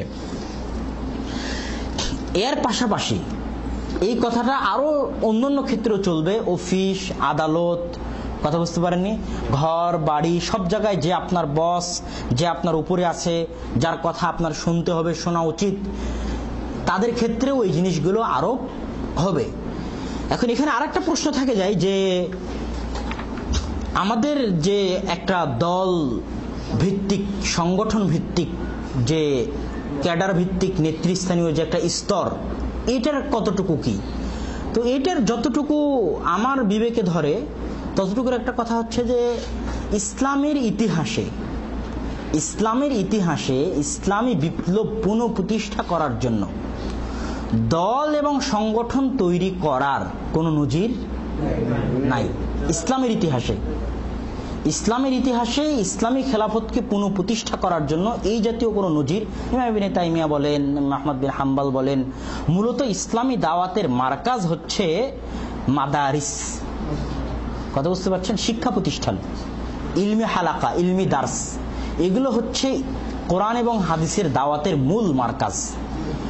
যখন কোরআন এবং হাদিসের দাওয়াতের মার্কাজ মাদারিস হবে না, যখন কোরআন এবং হাদিসের দাওয়াতের মার্কাজ মাদারিস হবে না, তখন ইলম উঠে যাবে। কথা কি আমার বুঝতে পারছেন? তখন ইলম উঠে যাবে। তখন এমন লোককে দাওয়াত দিতে দেখবেন যার আসলে ইলম নাই। কিন্তু যখনই কোরআন এবং হাদিসের এবং ইসলামী দাওয়াতের মার্কাজ, কেন্দ্র হবে মাদারিস, শিক্ষা প্রতিষ্ঠান, ওলামাদের হালকা, ওলামাদের দার্স, কথা বুঝতে পারেন, তখন দেখবেন সত্যিকারের যারা আলেম তারাই দাওয়াত দিচ্ছে এবং ওই দাওয়াতের মধ্যে বরকত থাকবে, ওই দাওয়াতের মধ্যে কল্যাণ থাকবে, ওই দাওয়াতের মধ্যে সফলতা থাকবে, ওই দাওয়াতের মধ্যে ইখলাস থাকবে। তারপর রাসূল সাল্লাল্লাহু আলাইহি ওয়াসাল্লাম বলছেন, ফামান ইয়াইশ মিনকুম বা'দি ফাসায়ারা ইখতিলাফান কাসীরা। এখন এখানে আলাইকুম বিসুন্নতি ওয়া সুন্নাতিল খুলাফায়ে রাশিদিন, আমার সুন্নাতের অনুসরণ করো, খোলাফায়ে রাশিদিনের সুন্নাতের অনুসরণ করো। তো এখান থেকে এখন দুটো কথা, সেটা হচ্ছে যে খোলাফায়ে রাশিদিনের যে সুন্নাতগুলো রাসূল সাল্লাল্লাহু আলাইহি ওয়াসাল্লামের সাথে মিল খায়, সেগুলো তো কোনো কথাই নাই, কোনো প্রশ্নই নাই। খোলাফায়ে রাশিদিনের এমন সুন্নাত যেগুলোর বিষয়ে রাসূল সাল্লাল্লাহু আলাইহি ওয়াসাল্লামের পক্ষ থেকে কিছুই পাওয়া যায় না। কথা বুঝতে পারছেন কি? খোলাফায়ে রাশিদিনের এমন সিদ্ধান্ত যেগুলোর বিষয়ে রাসূল থেকে কিছু পাওয়া যায় না, সেগুলো আমাদের জন্য জরুরি যে আমরা খোলাফায়ে রাশিদিন যেটা করেছে সেটা মানব। যেমন কোরআনকে তারা জমা করেছেন, কথা বুঝতে পারেননি, এটা আমাদেরকে মানতে হবে। সাহাবায়ে কেরামের পুরো ঐক্যমত ছিলেন, খোলাফায়ে রাশিদিনের হাত দিয়ে এটা হয়েছে। এরকম আরো অনেক উদাহরণ আছে। তৃতীয় পয়েন্ট, খোলাফায়ে রাশিদিন করেছেন, রাসূলও করেছেন, কিন্তু খোলাফায়ে রাশিদিনেরটা একরকম, রাসূলেরটা আরেক রকম। 3 তালাকের মাসলা বলেন, জুমার দিনে 2 আজানের মাসলা বলেন, এগুলো কিন্তু খোলাফায়ে রাশিদিনের চালু করা। তো এই ক্ষেত্রে যেটা সঠিক ব্যাখ্যা সেটা হচ্ছে যে খোলাফায়ে রাশিদিন যেই কারণে, যেই পরিবেশ এবং পরিস্থিতির কারণে এই জিনিসগুলো চালু করেছিলেন, আজও যদি ওই রকম পরিবেশ এবং পরিস্থিতি পাওয়া যায় তাহলে তাদেরটাকে অটল বাহাল রাখতে হবে। আর যদি ওই রকম পরিবেশ এবং পরিস্থিতি না পাওয়া যায় তাহলে রাসূল সাল্লাল্লাহু আলাইহি ওয়াসাল্লামের সুন্নাতের দিকেই ফিরে যেতে হবে। তথা আমাদেরকে দেখতে হবে যে খোলাফায়ে রাশিদিন রাসূল সাল্লাল্লাহু আলাইহি ওয়াসাল্লামের সুন্নাত থেকে কেন সরে আসলেন। যে কারণে সরে এসেছিলেন সে কারণটা আজও পাওয়া গেলে আমরা খোলাফায়ে রাশিদিনেরটাই মানব, আর সেই কারণ না পাওয়া গেলে রাসূল সাল্লাল্লাহু আলাইহি ওয়াসাল্লামের সুন্নাতকেই মানব। তারপর আসলে বেদাতের কথা। তো বেদাতের বিষয়ে আপনারা মাশাআল্লাহ আলহামদুলিল্লাহ আশা করি তেমন কিছু বলার প্রয়োজন নাই। আপনারা বেদাত সম্পর্কে সকলেই অভিজ্ঞ। দুনিয়ার বুকে নিকৃষ্ট গুনাহগুলোর মধ্যে রাসূল সাল্লাল্লাহু আলাইহি ওয়াসাল্লামকে অপমান করার গুনাহ হচ্ছে বেদাতের গুনাহ। তো তারপর আমরা আসি 29 নম্বর হাদিস। মুআয রাদিয়াল্লাহু তাআলা আনহু থেকে বর্ণিত, তিনি বলেন রাসূল সাল্লাল্লাহু আলাইহি ওয়াসাল্লাম বলেন, ইয়া রাসূলুল্লাহ আখবিরনি বিআমালি ইউদখিলুনিল জান্নাহ ওয়া ইউবাঈদুনি মিনান নার। হে আল্লাহর রাসূল, আমাকে এমন একটা আমলের কথা বলেন যে আমল আমাকে জান্নাতে প্রবেশ করাবে এবং আমাকে জাহান্নাম থেকে দূরে নিয়ে যাবে। তখন আল্লাহ রাসূল সাল্লাল্লাহু আলাইহি ওয়াসাল্লাম বলছেন, তুমি আমাকে অনেক বড় একটা বিষয় প্রশ্ন করেছো। ইন্নাহু লা ইয়াসিরুন আলা মান ইয়াসসারাহুল্লাহু আলাইহি, এটা তার জন্য সহজ যার জন্য আল্লাহ সহজ করে দেন। তারপর আল্লাহ রাসূল সাল্লাল্লাহু আলাইহি ওয়াসাল্লাম বলে দিচ্ছেন, তা'বুদুল্লাহ, আল্লাহর ইবাদত করো, ওয়ালা তুশরিক বিহি শাইআ, আল্লাহর সাথে কাউকে শরীক করিও না, তুকিমুস সালাত, সালাত আদায় করো, ওয়া তুউতিজ যাকাত, যাকাত আদায় করো, ওয়া তাসুমু রমাজান, এবং রমজান মাসের সিয়াম পালন করো, ওয়া তাহজ্জাল বাইতা, এবং হজ আদায় করো। তারপরে আল্লাহ রাসূল আরো বলছেন যে আলা আদুল্লুকা আলা আবওয়াবিল খাইরি, আমি কি তোমাকে কল্যাণের আরো কিছু দরজার কথা বলে দিব না? আস-সাওমু জুন্নাতুন, সিয়াম হচ্ছে ঢাল, ওয়াস সাদাকাতু তুতফিউল খাতিয়াতা কামা ইতফিউল মাউন নার, পানি যেভাবে আগুনকে মিটিয়ে দেয় সাদকা সেভাবে গুনাহকে মিটিয়ে দেয়। ওয়া সালাতু রাজুলি মিন জাওফিল লাইলি, আর তেমনি ভাবে গুনাহকে মিটিয়ে দেয় একজন মানুষের রাতের অন্ধকারে উঠে সালাত আদায় করা। তারপরে তিনি এই আয়াত পাঠ করলেন, তাতাজাফা জুনুবুহুম আনিল মাদাজি, তাদের পার্শ্ব বিচ্ছিন্ন হয়ে যায় তাদের বিছানা থেকে আল্লাহর কারণে। ঘুম থেকে তারা জাগে ওঠে, বিছানা থেকে জাগে ওঠে কার কারণে? আল্লাহকে স্মরণ করার কারণে। তারপরে রাসূল সাল্লাল্লাহু আলাইহি ওয়াসাল্লাম বলছেন, আলা উখবিরুকা বিরাসিল আমরি ওয়া আমুদিহি ওয়া দিরওয়াতু সানামিহি, আমি কি তোমাকে ইসলামের মানে এই যে ইসলামী শরীয়তের মাথা, ইসলামী শরীয়তের ভিত্তি আর ইসলামী শরীয়তের ছাদ বা ইসলামী শরীয়তের মানে সর্বোচ্চ স্তর বা ছাদই বলতে পারেন সম্পর্কে বলে দিব না? হ্যাঁ বলেন। রাসুল আমরি আল ইসলাম, মাথা হচ্ছে ইসলাম, মানে শাহাদাত আল্লাহ ইলাহা ইল্লাল্লাহ ওয়া আন্না মুহাম্মাদুর রাসূলুল্লাহ, এই সাক্ষ্য দেওয়াটা হচ্ছে ইসলামের মাথা স্যার। ওয়া আমুদুহু আস-সালাত, ভিত্তি হচ্ছে কি, পিলার হচ্ছে কি সালাত। ওয়া যিরওয়াতু সিনামিহি আল জিহাদ, এবং ছাদ এগুলোকে রক্ষা করার ঢাল হচ্ছে কি জিহাদ। সুম্মা ক্বালা আলা উখবিরুকা বিমা লা কাযালিকা কুল্লি, আর এতক্ষণ যা বললাম সবকিছুকে পূর্ণ করে দেওয়ার একটা আমল আছে, সেই আমলের কথা বলবো না তোমাদেরকে? সবকিছুকে পূর্ণ করে দিবে। যদি ওটা না থাকে তাহলে সবগুলোর মধ্যে খামতি থাকবে, সবগুলোর মধ্যে নকস থাকবে। সেটা কি? সে রাসূল সাল্লাল্লাহু আলাইহি ওয়াসাল্লাম তার জিহ্বায় কুফা আলাইকা হাদা, এটাকে বন্ধ রাখো, এটাকে নিয়ন্ত্রণে রাখো জিহ্বা। কুলতু ইয়া নবী আল্লাহ ওয়া ইন্না লামুআখাযুনা বিমা নাতাকাল্লাম বিহি, হে আল্লাহর রাসূল, আমরা কি ওই বিষয়ে গ্রেফতারকৃত হব? আমাদের কি ওই বিষয়ে ধরা হবে? ওই বিষয়ে জিজ্ঞেস করা হবে যেগুলো আমরা জিহ্বা দিয়ে উচ্চারণ করব, বলবো? তখন আল্লাহ রাসূল সাল্লাল্লাহু আলাইহি ওয়াসাল্লাম বলছেন, তোমার মা হারিয়ে যাক, ওয়া হাল ইয়াকুবুন নাসা ফিন নারি আলা উজুহিহিম আও আলা মানাখিরিহিম ইল্লা হাসাইদ আলসিনাতিহিম, মানুষকে উল্টা মুখে জাহান্নামে নিক্ষেপ করা হবে কি আর অন্য কোনো কারণে? এই কারণেই জাহান্নামে নিক্ষেপ করা, হাসাইদ আলসিনাতিহিম, তাদের জিহ্বার কর্মফল, জিহ্বা দিয়ে তারা যা উপার্জন করেছে সেটার কারণে তাদেরকে জাহান্নামে নিক্ষেপ করা হবে। এই হাদিসকে ইমাম তিরমিজি হাসান ও সহিহুন বলেছেন, কিন্তু এই হাদিসের মোটামুটি যতগুলো সানাদ আছে প্রায় সবগুলো দুর্বল, এবং এই হাদিসের উপর হুকুম জাইফ। কিন্তু এই হাদিসের প্রত্যেকটা অংশের শাহেদ আছে, মানে প্রত্যেকটা অংশই অন্য সহিহ হাদিস দ্বারা প্রমাণিত, অর্থাৎ হাদিসের ভাবার্থ সাবিত, প্রমাণিত।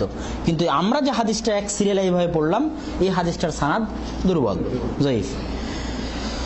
তো এই হাদিস সম্পর্কে প্রথম যেটা কথা সেটা হচ্ছে যে জয়ফর কারণ হচ্ছে আপনার আবু ওয়াইল এই হাদিসের একজন রাবী, তিনি এই হাদিসের মূল সাহাবী মুআয রাদিয়াল্লাহু তাআলা আনহু থেকে হাদিস শুনেননি। আর হাদিসের অন্য এক সানাদে শাহর বিন হাওশাব নামে একজন রাবী আছে, যিনি যায়িফ রাবী, দুর্বল রাবী। প্রথম কথা হচ্ছে যে কিছু আমলের কথা তো আমরা সবাই জানি। আজকে এই হাদিসের মধ্যে নতুন একটা আমল হচ্ছে আস-সাওমু জুন্নাতুন, রমজান মাস আমাদের সামনেই আসছে। তো রমজান ঢাল কি থেকে? গুনাহ থেকে, জাহান্নাম থেকেও। তো গুনাহ থেকে যখন বাঁচবেন তখন অটোমেটিক জাহান্নাম থেকে বাঁচবেন। এখানে একটা হাদিস যথেষ্ট, মান সাওমা ইয়াওমান ফি সাবিলিল্লাহ, যে ব্যক্তি আল্লাহর রাস্তায় একদিন সিয়াম রাখলো, বা'আদাল্লাহু ওয়াজহাহু আনিন নারি ৭০ খরিফান, আল্লাহ তার মুখমণ্ডলকে জাহান্নাম থেকে ৭০ বছরের পথ দূরে সরায় দিবেন। তো সিয়াম আল্লাহর নিকটে খুবই প্রিয় ইবাদত, খুবই প্রিয় ইবাদত। অন্য ইবাদতে ইখলাস আর রিয়ার সম্ভাবনা থাকতে পারে, কিন্তু সিয়ামের মধ্যে রিয়ার কোনো সম্ভাবনা নেই, পূর্ণ আল্লাহর জন্যই করা হয়। কেন না কেউ গোপনে খায় না, যদি রিয়া হতো তাহলে গোপনে খাতো। তো এই ইবাদতটা একদম ইখলাস। আল্লাহ বলছেন যে সিয়ামুল লি, আমার বান্দা সিয়াম রাখে কার জন্য? আমার জন্যই। তো ইনশাআল্লাহ সামনে রমজান মাস আসছে, আল্লাহ সুবহানাহু ওয়া তাআলা আমাদেরকে রমজান পর্যন্ত বাঁচায় রাখুক, এবং হ্যাঁ শাবান মাসের রোজা অবশ্যই আছে। তারপর হচ্ছে সাদকা সম্পর্কে যে কথাটা আসলো, যে সাদকা মানুষের গুনাহকে মিটিয়ে দেয়। অন্য আরেক সহিহ হাদিসে এসেছে যে রাসূল সাল্লাল্লাহু আলাইহি ওয়াসাল্লাম বলছেন যে ইন্না সাদাকাতা তুতফিউ গাযাবার রব্বি, নিশ্চয় সাদাকা আল্লাহর রাগকে মিটিয়ে দেয়। আল্লাহর রাস্তায় দান করলে আল্লাহ সুবহানাহু ওয়া তাআলার রাগ মিটে যায়। এই জন্য কোনো গুনাহ করার পর খুব বেশি বেশি সাদকা করা উচিত। গুনাহ করার পরে যে আমরা আগে এক হাদিসে পড়ছিলাম না যে গুনাহকে ভালো কাজ দিয়ে মিটিয়ে দেওয়া, তোর মধ্যে অন্যতম একটা হচ্ছে গুনাহ হয়ে গেলে আল্লাহর রাস্তায় দান করবেন, আল্লাহর রাগ মিটে যাবে ইনশাআল্লাহুল আজিজ। আজকে আমাদের সাথে আরেকটা নতুন বিষয় যোগ হলো এই হাদিসে, সেটা হচ্ছে রাতের অন্ধকারে উঠে সালাত আদায় করা।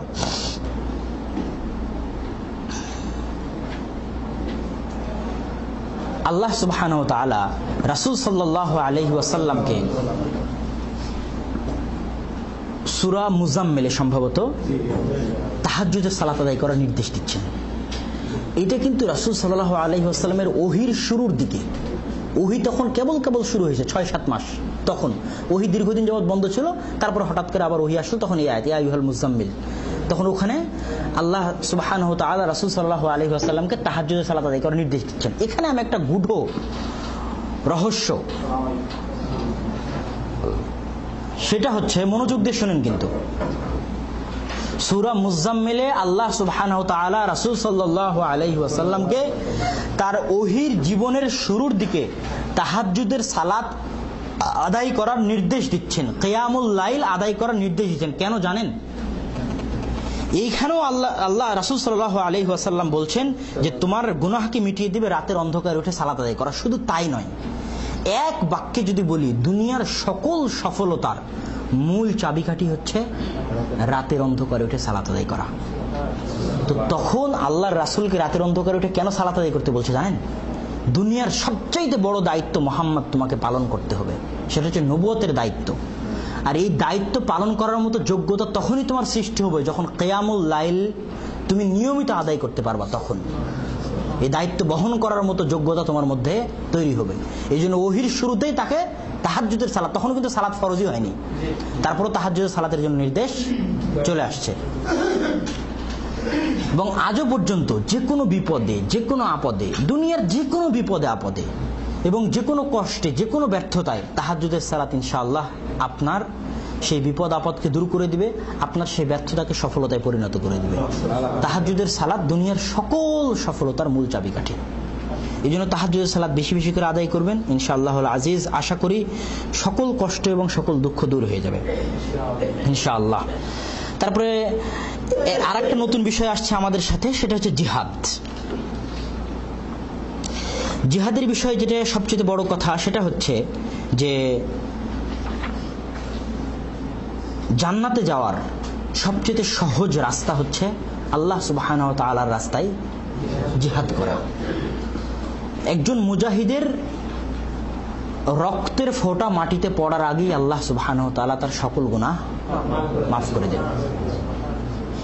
এই জন্য কিন্তু আল্লাহর রাস্তায় যারা শহীদ হয় তাদের কাফন মানে গোসল করানো হয় না, লাগে না। কথা বুঝতে পারেননি? তাদের মর্যাদাই আলাদা, তাদের সম্মানই আলাদা। আল্লাহ সুবহানাহু ওয়া তাআলা বলছেন যে লা তাকুলু আমওয়াতা, তোমরা তাদেরকে মৃত বলো না, ওহুম আহইয়া, তারা জীবিত। আল্লাহ সুবহানাহু ওয়া তাআলার জান্নাতে তারা পাখি হয়ে উড়ে বেড়ায়। এবং শহীদের মৃত্যুর এতই স্বাদ যে তাদেরকে আল্লাহ সুবহানাহু ওয়া তাআলা আবার জিজ্ঞেস করলে তারা আবার দুনিয়াতে ফিরে আসে, আবার আল্লাহর রাস্তায় জিহাদ করে মৃত্যুবরণ করতে চায়। তাহলে এটার মধ্যে তারা কেমন স্বাদ পেয়েছে যে তারা আবার দুনিয়াতে ফিরে আসতে চায় এবং আবার আল্লাহ সুবহানাহু ওয়া তাআলার রাস্তায় জিহাদ করে মৃত্যুবরণ করতে চায়। তো জিহাদ হচ্ছে সিরিয়ত দিনামহি কেন বলল? যে একটা ইসলামী খিলাফতে, একটা ইসলামী রাষ্ট্রে সকল হুকুম আহকাম, একজন মুসলমানের জান মালের নিরাপত্তা সবকিছু নির্ভর করে জিহাদের উপর। কথা বুঝতে পারছেন? যেমন সৌদিতে আপনি আছেন, এই সৌদির নিরাপত্তা, যা আপনাদের জান মাল, এই সৌদিতে সালাত, সিয়াম, হজ, জাকাত সবকিছু ততদিন পর্যন্ত সুষ্ঠুভাবে পালন হতে থাকবে যতদিন পর্যন্ত সৌদির সেনাবাহিনী জিহাদের জন্য প্রস্তুত থাকবে। কথা বুঝতে পারছেন? এই জন্যই হচ্ছে ছাদ। একটা ইসলামী খেলাফত প্রতিষ্ঠিত হওয়ার পর জিহাদ হচ্ছে ছাদ স্বরূপ, যাতে ইসলামী খেলাফতের অধীনে যত ইসলামী হুকুম হাকাম আছে সেগুলোকে সুন্দরভাবে পালন করা যায়। আর জিহাদের যে অপব্যাখ্যা আছে আমাদের দেশে, যে মুসলমানেরকে হত্যা করার নাম জিহাদ নয়। এর আগে এই জায়গাতে বসে দার্স দিচ্ছিলাম যে একজন মুমিনকে হত্যা করা কত বড় গুনাহের কাজ। কথা বুঝতে পারেননি? মুমিনকে গুনাহ করা কত বড়, হত্যা করা কত বড় গুনাহের কাজ। সেখানে একজন কালেমা পাঠকারী লা ইলাহা ইল্লাল্লাহ বলা মুসলমানকে হত্যা করা জিহাদ হতে পারে না, কোশ্চিন কালো জিহাদ হতে পারে না। এখানে জিহ্বা সম্পর্কে আরেকটা কথা আপনাদেরকে বলি, মানে বুঝার জন্য। সেটা হচ্ছে রাসূল সাল্লাল্লাহু আলাইহি ওয়াসাল্লাম লাস্টে এসে বললেন যে যা বললাম সবকিছুকে পূর্ণ কি করে দিবে? জিহ্বা। কেন এই কথা বললেন? আসলে সবই কিন্তু জিহ্বার উপর ভিত্তি করে হয়। আপনি মুসলমান কি করে বুঝলাম? আপনি লা ইলাহা ইল্লাল্লাহ বলেছেন তাই, কি জিহ্বা। আপনি কাফের কি করে বুঝলাম? আপনি লা ইলাহা ইল্লাল্লাহ অস্বীকার করলেন তাই, জিহ্বা। কথা বুঝতে পারছেন না? একজন আরেকজনের সাথে গন্ডগোল লাগছে কেন? জিহ্বা। একজন আরেকজনকে হত্যা করছে কেন? জিহ্বা। সারা দুনিয়ার সবকিছুর ভিত্তি কিসের উপর? জিহ্বার উপর। তাহলে আপনি জিহ্বাকে যদি নিয়ন্ত্রণ করতে পারেন, তাহলে আপনার সব আমল, পারিবারিক, সামাজিক, রাষ্ট্রীয় সব জীবনকে আপনি সুশৃঙ্খলভাবে পরিচালিত করতে পারবেন। আর যদি আপনার জিহ্বাকে নিয়ন্ত্রণ করতে না পারেন, তাহলে সব জায়গাতে ফিতনা, ফাসাদ, গন্ডগোল, হানাহানি, মারামারি সব লাগে থাকবে। আমল আখলাক তখন কোনো কাজে দিবে না। এই জন্য রাসূল সাল্লাল্লাহু আলাইহি ওয়াসাল্লাম সবশেষে এসে জিহ্বার গুরুত্বকে এইভাবে বললেন যে যা বললাম সবকিছুকে পূর্ণকারী কি? জিহ্বাকে বন্ধ রাখো। এই জন্য কম কথা বলার চেষ্টা করবেন ইনশাআল্লাহুল আজিজ। তারপরে আমরা 30 নম্বর হাদিস। আবু সা'লাবা আল খুশানি তিনি বলেন রাসূল সাল্লাল্লাহু আলাইহি ওয়াসাল্লাম বলেন ইন্নাল্লাহা ফারাদা ফারাইদ ফালা তুদাইয়ুহা ওয়া হাদ্দা হুদুদান ফালা তা'তাদুহা ওয়া হাররামা আশিয়ান ফালা তানতাহিকুহা ওয়া সাকাতা আন আশিয়া রাহমাতান লাকুম গায়রা নিসিয়ান ফালা তাবাহাতুহা। আল্লাহ সুবহানাহু ওয়া তাআলা অনেক কিছু ফরজ করেছেন তোমাদের উপর, সেগুলো তোমরা নষ্ট করো না। অনেক হাদ তোমাদের জন্য নির্ধারণ করেছেন, সেগুলো সীমা লঙ্ঘন করো না। অনেক কিছু তোমাদের জন্য হারাম করেছেন, সেগুলোকে ভাঙিও না।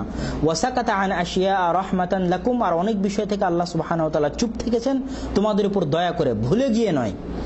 যেগুলো আল্লাহ বলেননি এগুলো ভুলে গিয়ে নয়, কেন আল্লাহ তো ভুলেন না।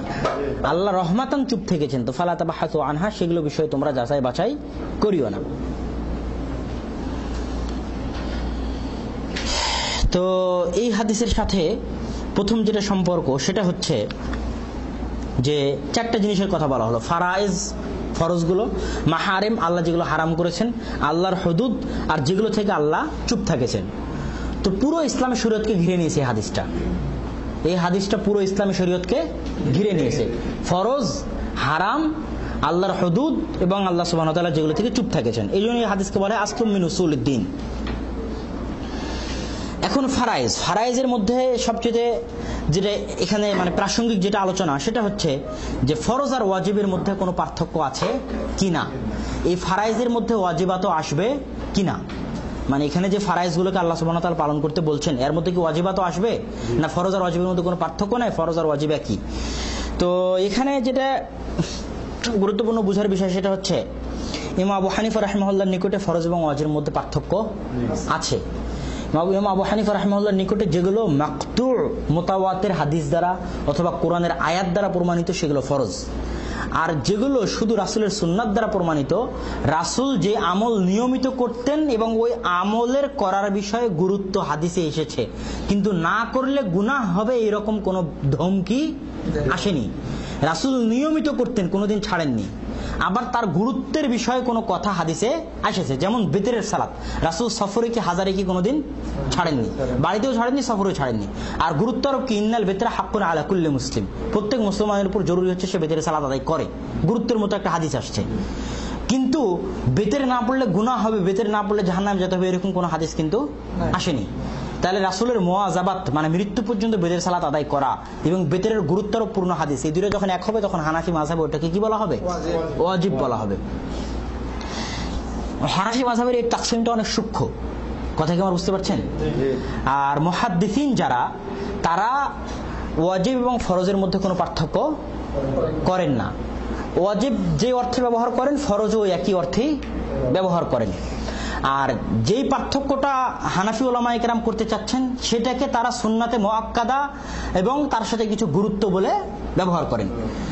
এখন এখানে আরেকটা কথা, মানে আমি এগুলোর সব সমস্যার একটা সমাধান বলতে চাই, সেটা হচ্ছে যে আমাদের উচিত এই যে ফরজ, ওয়াজিব, মাকরু, মাকরুহে তানজিহি, মাকরুহে তাহরিমি, সুন্নাত, সুন্নাতে মুআক্কাদা, সুন্নাতে গায়ের মুআক্কাদা, এই যে 14 রকম তাকসিম, কথা বুঝতে পারেননি? সালাফে সালেহিনের পক্ষ থেকে এই জাতীয় তাকসিমের উপর ইনকার পাওয়া যায়। ইনকার বুঝেন? মানে নিন্দা পাওয়া যায়। যেমন দলিল পেশ করি,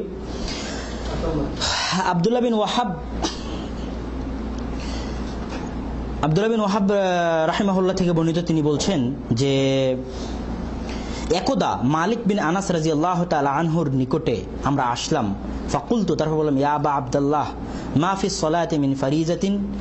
ও একটা লোক আব্দুল্লাহ বিন আনাস বিন মালিক রাদিয়াল্লাহু তাআলা, মালিক বিন আনাস ইমাম মালিক, ইমামু দারুল হিজরা, তার নিকটে আসলো এবং এসে জিজ্ঞেস করলো, মা ফি সলাতি মিন ফারিজা ওয়া মা ফিহা মিন সুন্নাহ, আমাদেরকে বলেন তো সালাতের মধ্যে কি কি ফরজ আর কি কি সুন্নাত, মানে সালাতের যে আমলগুলো আছে এগুলোর মধ্যে কোনটা কোনটা ফরজ আর কোনটা কোনটা সুন্নাত, এটা আমাদেরকে বলেন। তখন ইমাম মালিক বলছেন যে হাদিহি কালামুজ জানাদিকা, যে জিন্দিক নাস্তিকদের কথা, আখরিজুহু, একে মসজিদ থেকে বের করে দাও। তারপর অন্য এক জায়গায় আসছে যে ইসহাক ইবনে রাহওয়াই, তিনি বলছেন যে আন্নাহু আনকারা তাকসিম আজজাই সালাতি ইলা সুন্নাতিন ওয়া ওয়াজিবিন, তিনি সালাতের আজজাগুলোকে, সালাতের আমলগুলোকে সুন্নাত এবং ওয়াজিবের মধ্যে পার্থক্য করাকে পছন্দ করতেন না। ইমাম আহমদ রাহিমাহুল্লাহর পক্ষ থেকে পাওয়া যাচ্ছে তিনি পুরো সালাতকেই ফরজ মনে করতেন, পুরো সালাতের সাথে যা সংশ্লিষ্ট আছে সবই ফরজ। তো বাস্তবেই ইমাম আবু হানিফা রাহিমাহুল্লাহ এবং তার শাগরিদদের অস্তিত্ব আসার আগে এবং তাদের আহলুর রায়দের ফিকহ দুনিয়াতে অস্তিত্বে আসার আগে মুহাদ্দিসগণ বা তারপরও মুহাদ্দিসগণ এইভাবে এত সূক্ষ্ম পার্থক্য করাকে পছন্দ করতেন না। আমি সালেহ আল উসাইমিনের একটা কথা গত কোন এক দার্সে বলেছিলাম যে সালেহ আল উসাইমিন বলছেন যে এইটা কোনো সময় জিজ্ঞেস করবা না যে এটা সুন্নাত কিনা, এটা ওয়াজিব কিনা, এটা ফরজ কিনা, রাসূল করতে বলেছেন করবা, এই কথা বলেছিলাম না দার্সে? তো আজও পর্যন্ত মুহাদ্দিসগণ এই জাতীয় পার্থক্যকে পছন্দ করেন না। কথা কি আমার বুঝতে পারছেন? প্রথম কথা হচ্ছে এই জাতীয় পার্থক্য পছন্দ করা হয় না। যখন কোনো আমল হয়ে যাবে কারো পক্ষ থেকে বা কোনো একটা সমস্যার মধ্যে পড়বে, তখন ভেবে চিন্তে দেখা যাবে যেটা কিসের মধ্যে পড়ছে, কিন্তু করার আগেই জিজ্ঞাসা যে এটা সুন্নাত কিনা, এটা ওয়াজিব কিনা, আল্লাহ রাসূল করেছে তুমি করো। আল্লাহ রাসূলের একটা আমলকে এই আইমাগণ কেন ঘৃণা করতেন, এর কারণ অন্যান্য মুহাদ্দিসগণ ব্যাখ্যা করছেন যে কেন তারা এই পার্থক্য করাকে ঘৃণা করতেন। যে আন্নাত তা'বীরা বিলাফজি সুন্নাহ, সালাতের কোন একটা আমলকে সুন্নাত বলে ফতোয়া দেওয়া, ইফজি ইলা তাহাউন বিফি'লিন নবী সাল্লাল্লাহু আলাইহি ওয়াসাল্লাম, রাসূল সাল্লাল্লাহু আলাইহি ওয়াসাল্লামের ওই কাজটাকে ছোট করা হিসেবে দেখায়। যখন আপনি তুলনা করবেন এটা ফরজ, এটা ওয়াজিব, এটা সুন্নাত, সবই কিন্তু রাসূলের কাজ, সবই আল্লাহ রাসূল করতেন, তো আপনি একটা কাজকে রাসূলের ছোট করছেন আর একটা কাজকে বড় করছেন। তো এইটা মুহাদ্দিসগণ সহ্য করতেন না যে আল্লাহ রাসূল করেছেন বাস আমরা করব। কথা বুঝতে পারছেন? এখন তারপরে যে দ্বিতীয় কথা, যে এই জাতীয় ঝামেলা থেকে বাঁচার উপায় হচ্ছে যে এটা ফরজ কিনা, এটা ওয়াজিব কিনা, এটা সুন্নাত কিনা, আমরা এই জাতীয় শব্দই ব্যবহার করব না। এবং মুহাদ্দিসগণ, বড় বড় ইমাম ফকিহগণ ফতোয়া দিতে ভয় করতেন যে এটা হারাম, এই ফতোয়া দিতে ভয় করতেন, এটা ফরজ, এই ফতোয়া দিয়ে হুকুম লাগাতে ভয় করতেন। যেমন ইমাম মালিক বলছেন যে যখন কেউ আমাকে জিজ্ঞেস করে যে এটা হারাম কিনা, তখন আমি ডাইরেক্ট হারাম ফতোয়া দিতে ভয় পাই, বলে আক্রাহু হাজা, আমি এটা করা পছন্দ করি না, এটা করিও না। কথা বুঝতে পারছেন? আবার যখন কেউ জিজ্ঞেস করে যে এটা ফরজ বা অমুক কিনা, তখন আমি ডাইরেক্ট ফরজ ফতোয়া দিতে ভয় পাই। আমি কি বলি? এটা আল্লাহ রাসূল করেছেন, করা উচিত। তো তাহলে ওই জাতীয় শব্দ ছাড়ে যে আমাদের কি জাতীয় শব্দের মধ্যে আসতে হবে, এটা করা জরুরি, করো, এটা করা উচিত না, এটা রাসূল করেননি তুমি করিও না, মানে কোনো হুকুম লাগানো নয়, সরাসরি রাসূলের হাদিস, আল্লাহ রাসূল করতে নিষেধ করেছেন করিও না, আল্লাহ রাসূল করতে বলেছেন করো। কথা আমার বুঝতে পারছেন? তো এই জিনিসটা অবশ্যই স্মরণে রাখবেন। এইভাবে যদি আমরা আমল করি তাহলে আমলের ক্ষেত্রে এটাই সবচেয়ে যুগোপযোগী এবং সবচেয়ে উত্তম। যখন বিপদে পড়বেন, কোন একটা সমস্যায় পড়বেন, একটা কাজ করে ফেলেছেন, তার উপর দেখা যাচ্ছে যে কোন একটা কাফারা আসলো কিনা, ওটা ওয়াজিব হলো হয়তো বা কাফারা আসলো, না হলে নফল হলো হয়তো বা কাফারা হলো না, ইত্যাদি একটা পার্থক্য করার একটা বিষয় আসে। যেমন সালাতে সহজসিজদা করার বিষয়, যে কি ছুটলে সহজসিজদা করা লাগবে, কি ছুটলে সহজসিজদা করা লাগবে না, তখন আপনার দেখা যায় একটা আমল ছুটে গেল, ওই আমলটা ছুটলে আপনি সহজসিজদা করবেন কিনা, তখন আপনি হয়তো বা জিজ্ঞেস করতে পারেন যে আমার এই আমলটা ছুটে গেছে, আমি কি আর এর পাল্টা সহজসিজদা করব কিনা। কিন্তু আম সালাতে ঢোকার আগেই আপনি সালাতের মাস্তা মাসাইল সম্পর্কে জানতে চাচ্ছেন যে কোনটা ওয়াজিব, কোনটা সুন্নাত, কোনটা ফরজ, সে কোনটা সুন্নাতে মক্কাদা, কোনটা গায়ের মক্কাদা, সব আমাকে লিস্ট করে দেন। তখন আপনি সুন্নাতগুলো করবেন না, ওয়াজিব আর ফরজগুলো করবেন। আল্লাহ রাসূল করেছেন, আপনাকে করতে হবে। তো যাক, ফরজের আমল, ফরজের বিষয়ে আমরা আলোচনা করছিলাম। তারপরে হারামের বিষয়ে, তো হারামের বিষয়ে আলোচনা এর আগে আসছে, হারামের বিষয় স্পষ্ট। এখন হুদুদুল্লাহ, আল্লাহ সুবহানাহু ওয়া তাআলার হাদ, এই হুদুদুল্লাহ বলতে আসলে কি, এর ব্যাখ্যা মুহাদ্দিসগণ কয়েকভাবে করেছেন, 3 ভাবে করেছেন। এই হাদিসে যে হুদুদুল্লাহর কথা বলা আছে না, যে আল্লাহর হুদুদ, আল্লাহর সীমানা, এই 3 ভাবের এক ভাবে হচ্ছে যে আল্লাহ সুবহানাহু ওয়া তাআলা কোনো আমলের যে রাস্তা বলে দিয়েছেন, রাসূল সাল্লাল্লাহু, খুব মনোযোগ দিয়ে শুনেন, আল্লাহ এবং রাসূল সাল্লাল্লাহু আলাইহি ওয়াসাল্লাম কোনো আমল করার যে রাস্তা বলে দিয়েছেন, আপনি ওই রাস্তা থেকে হটে, ওই রাস্তা থেকে সরে গিয়ে ওই আমলটা করছেন, তো এটা আল্লাহর হুদুদকে লঙ্ঘন করা হবে। তার দলিল, আল্লাহ সুবহানাহু ওয়া তাআলা যখন তালাকের বিধান কোরআন মাজিদে অবতীর্ণ করলেন যে এইভাবে তালাক দিতে হবে, তালাকের নিয়ম বলে দিলেন, নিয়ম বলে দিলেন তিলকা হুদুদুল্লাহ, এটা হচ্ছে আল্লাহর হাদ। ওমান ইয়াতাআদ্দা হুদুদাল্লাহ ফাকাদ যালামা নাফসা, যে এইভাবে তালাক দিল না, অন্যভাবে তালাক দিল, সে আল্লাহর হাদকে সীমা লঙ্ঘন করলো। অনুরূপী আল্লাহ সুবহানাহু ওয়া তাআলা মিরাস, ছেলে কতখানি পাবে, মা কতখানি পাবে, বোন কতখানি পাবে, কোরআনের আয়াতে বর্ণনা করে দিল সূরা নিসায়। তারপরে বলছে 13-14 নম্বর আয়াতে, তিলকা হুদুদুল্লাহ, এই যে মিরাসের নিয়ম কানুন বলে দিলাম, এগুলো কি আল্লাহর হাদ। ওমান ইউতিইল্লাহ ওয়া রাসূলাহু ইদখিলহু জান্নাত ওমান ইয়াসিল্লাহ ওয়া রাসূলাহু ওয়া ইয়াতাআদ্দা হুদুদাহু, আর যে আল্লাহর হাদকে সীমা লঙ্ঘন করবে, ইদখিলহু নারান খালিদান ফিহা ওয়া লাহু আযাবুম মুহিন। তাহলে এই দুটো আয়াতে হুদুদুল্লাহ কিসের পরে ব্যবহার হচ্ছে? আল্লাহ কোন একটা আমলের রাস্তা বলে দিচ্ছেন, ওই রাস্তা যদি আপনি সীমা লঙ্ঘন করেন, অন্য একটা রাস্তা ইখতিয়ার করেন, তাহলে এটা কি হবে? আল্লাহর হদকে সীমা লঙ্ঘন করা হবে। তারপরে যেটা হুদুদ, সেটা হচ্ছে ওই হারাম, নাফসুল হারাম, হারাম কাজগুলোর উপরেই হুদুদ শব্দটা ব্যবহার করা হচ্ছে। যেমন আল্লাহ সুবহানাহু ওয়া তাআলা নিজেই বলছেন তিলকা হুদুদুল্লাহ ফালা তাকরাবুহা, এই জিনিসগুলো আল্লাহর হুদুদ, আল্লাহ সুবহানাহু ওয়া তাআলা এগুলো হারাম করে দিয়েছেন, তোমরা এগুলোর নিকটবর্তী হয়ো না। আর একটা হাদিস, আমি একদিন সালাতের ফজিলতের উপর বক্তব্য দিচ্ছিলাম, সেই দিন বলছিলাম যে একজন সাহাবী রাসূলের নিকটে আসলে আসা বলছে, ইয়া রাসূলুল্লাহ ইন্নী আসাবতু হাদ্দান ফাআকিমহু, হে আল্লাহর রাসূল, আমি হাদ করেছি, মানে একটা হারাম কাজ করেছি, আপনি আমার উপর সেটা কায়েম করুন, মানে সেই হারাম কাজটার যেটা ফল হয় সেটা আপনি আমার প্রতি কায়েম করুন। তো ডাইরেক্ট হারাম কাজগুলোকেও কি বলা হয়? হুদুদ বলা হয়। তো যদি হাদিস থেকে আমরা হারাম কাজ অর্থ নিই, তাহলে কিন্তু একই অর্থ দুইবার চলে আসবে, কেন হারামের কথা একবার হাদিসের মধ্যে আসেছে। কথা কি আমার বুঝতে পারছেন? হারামের কথা একবার হাদিসের মধ্যে আসেছে, তাহলে এখানে হুদুদ দ্বারা যদি আবার হারামি উদ্দেশ্য নেই, তাহলে একই রকম অর্থ দুইবার চলে আসলো, এই জন্য এই অর্থ নেওয়া এখানে যাবে না।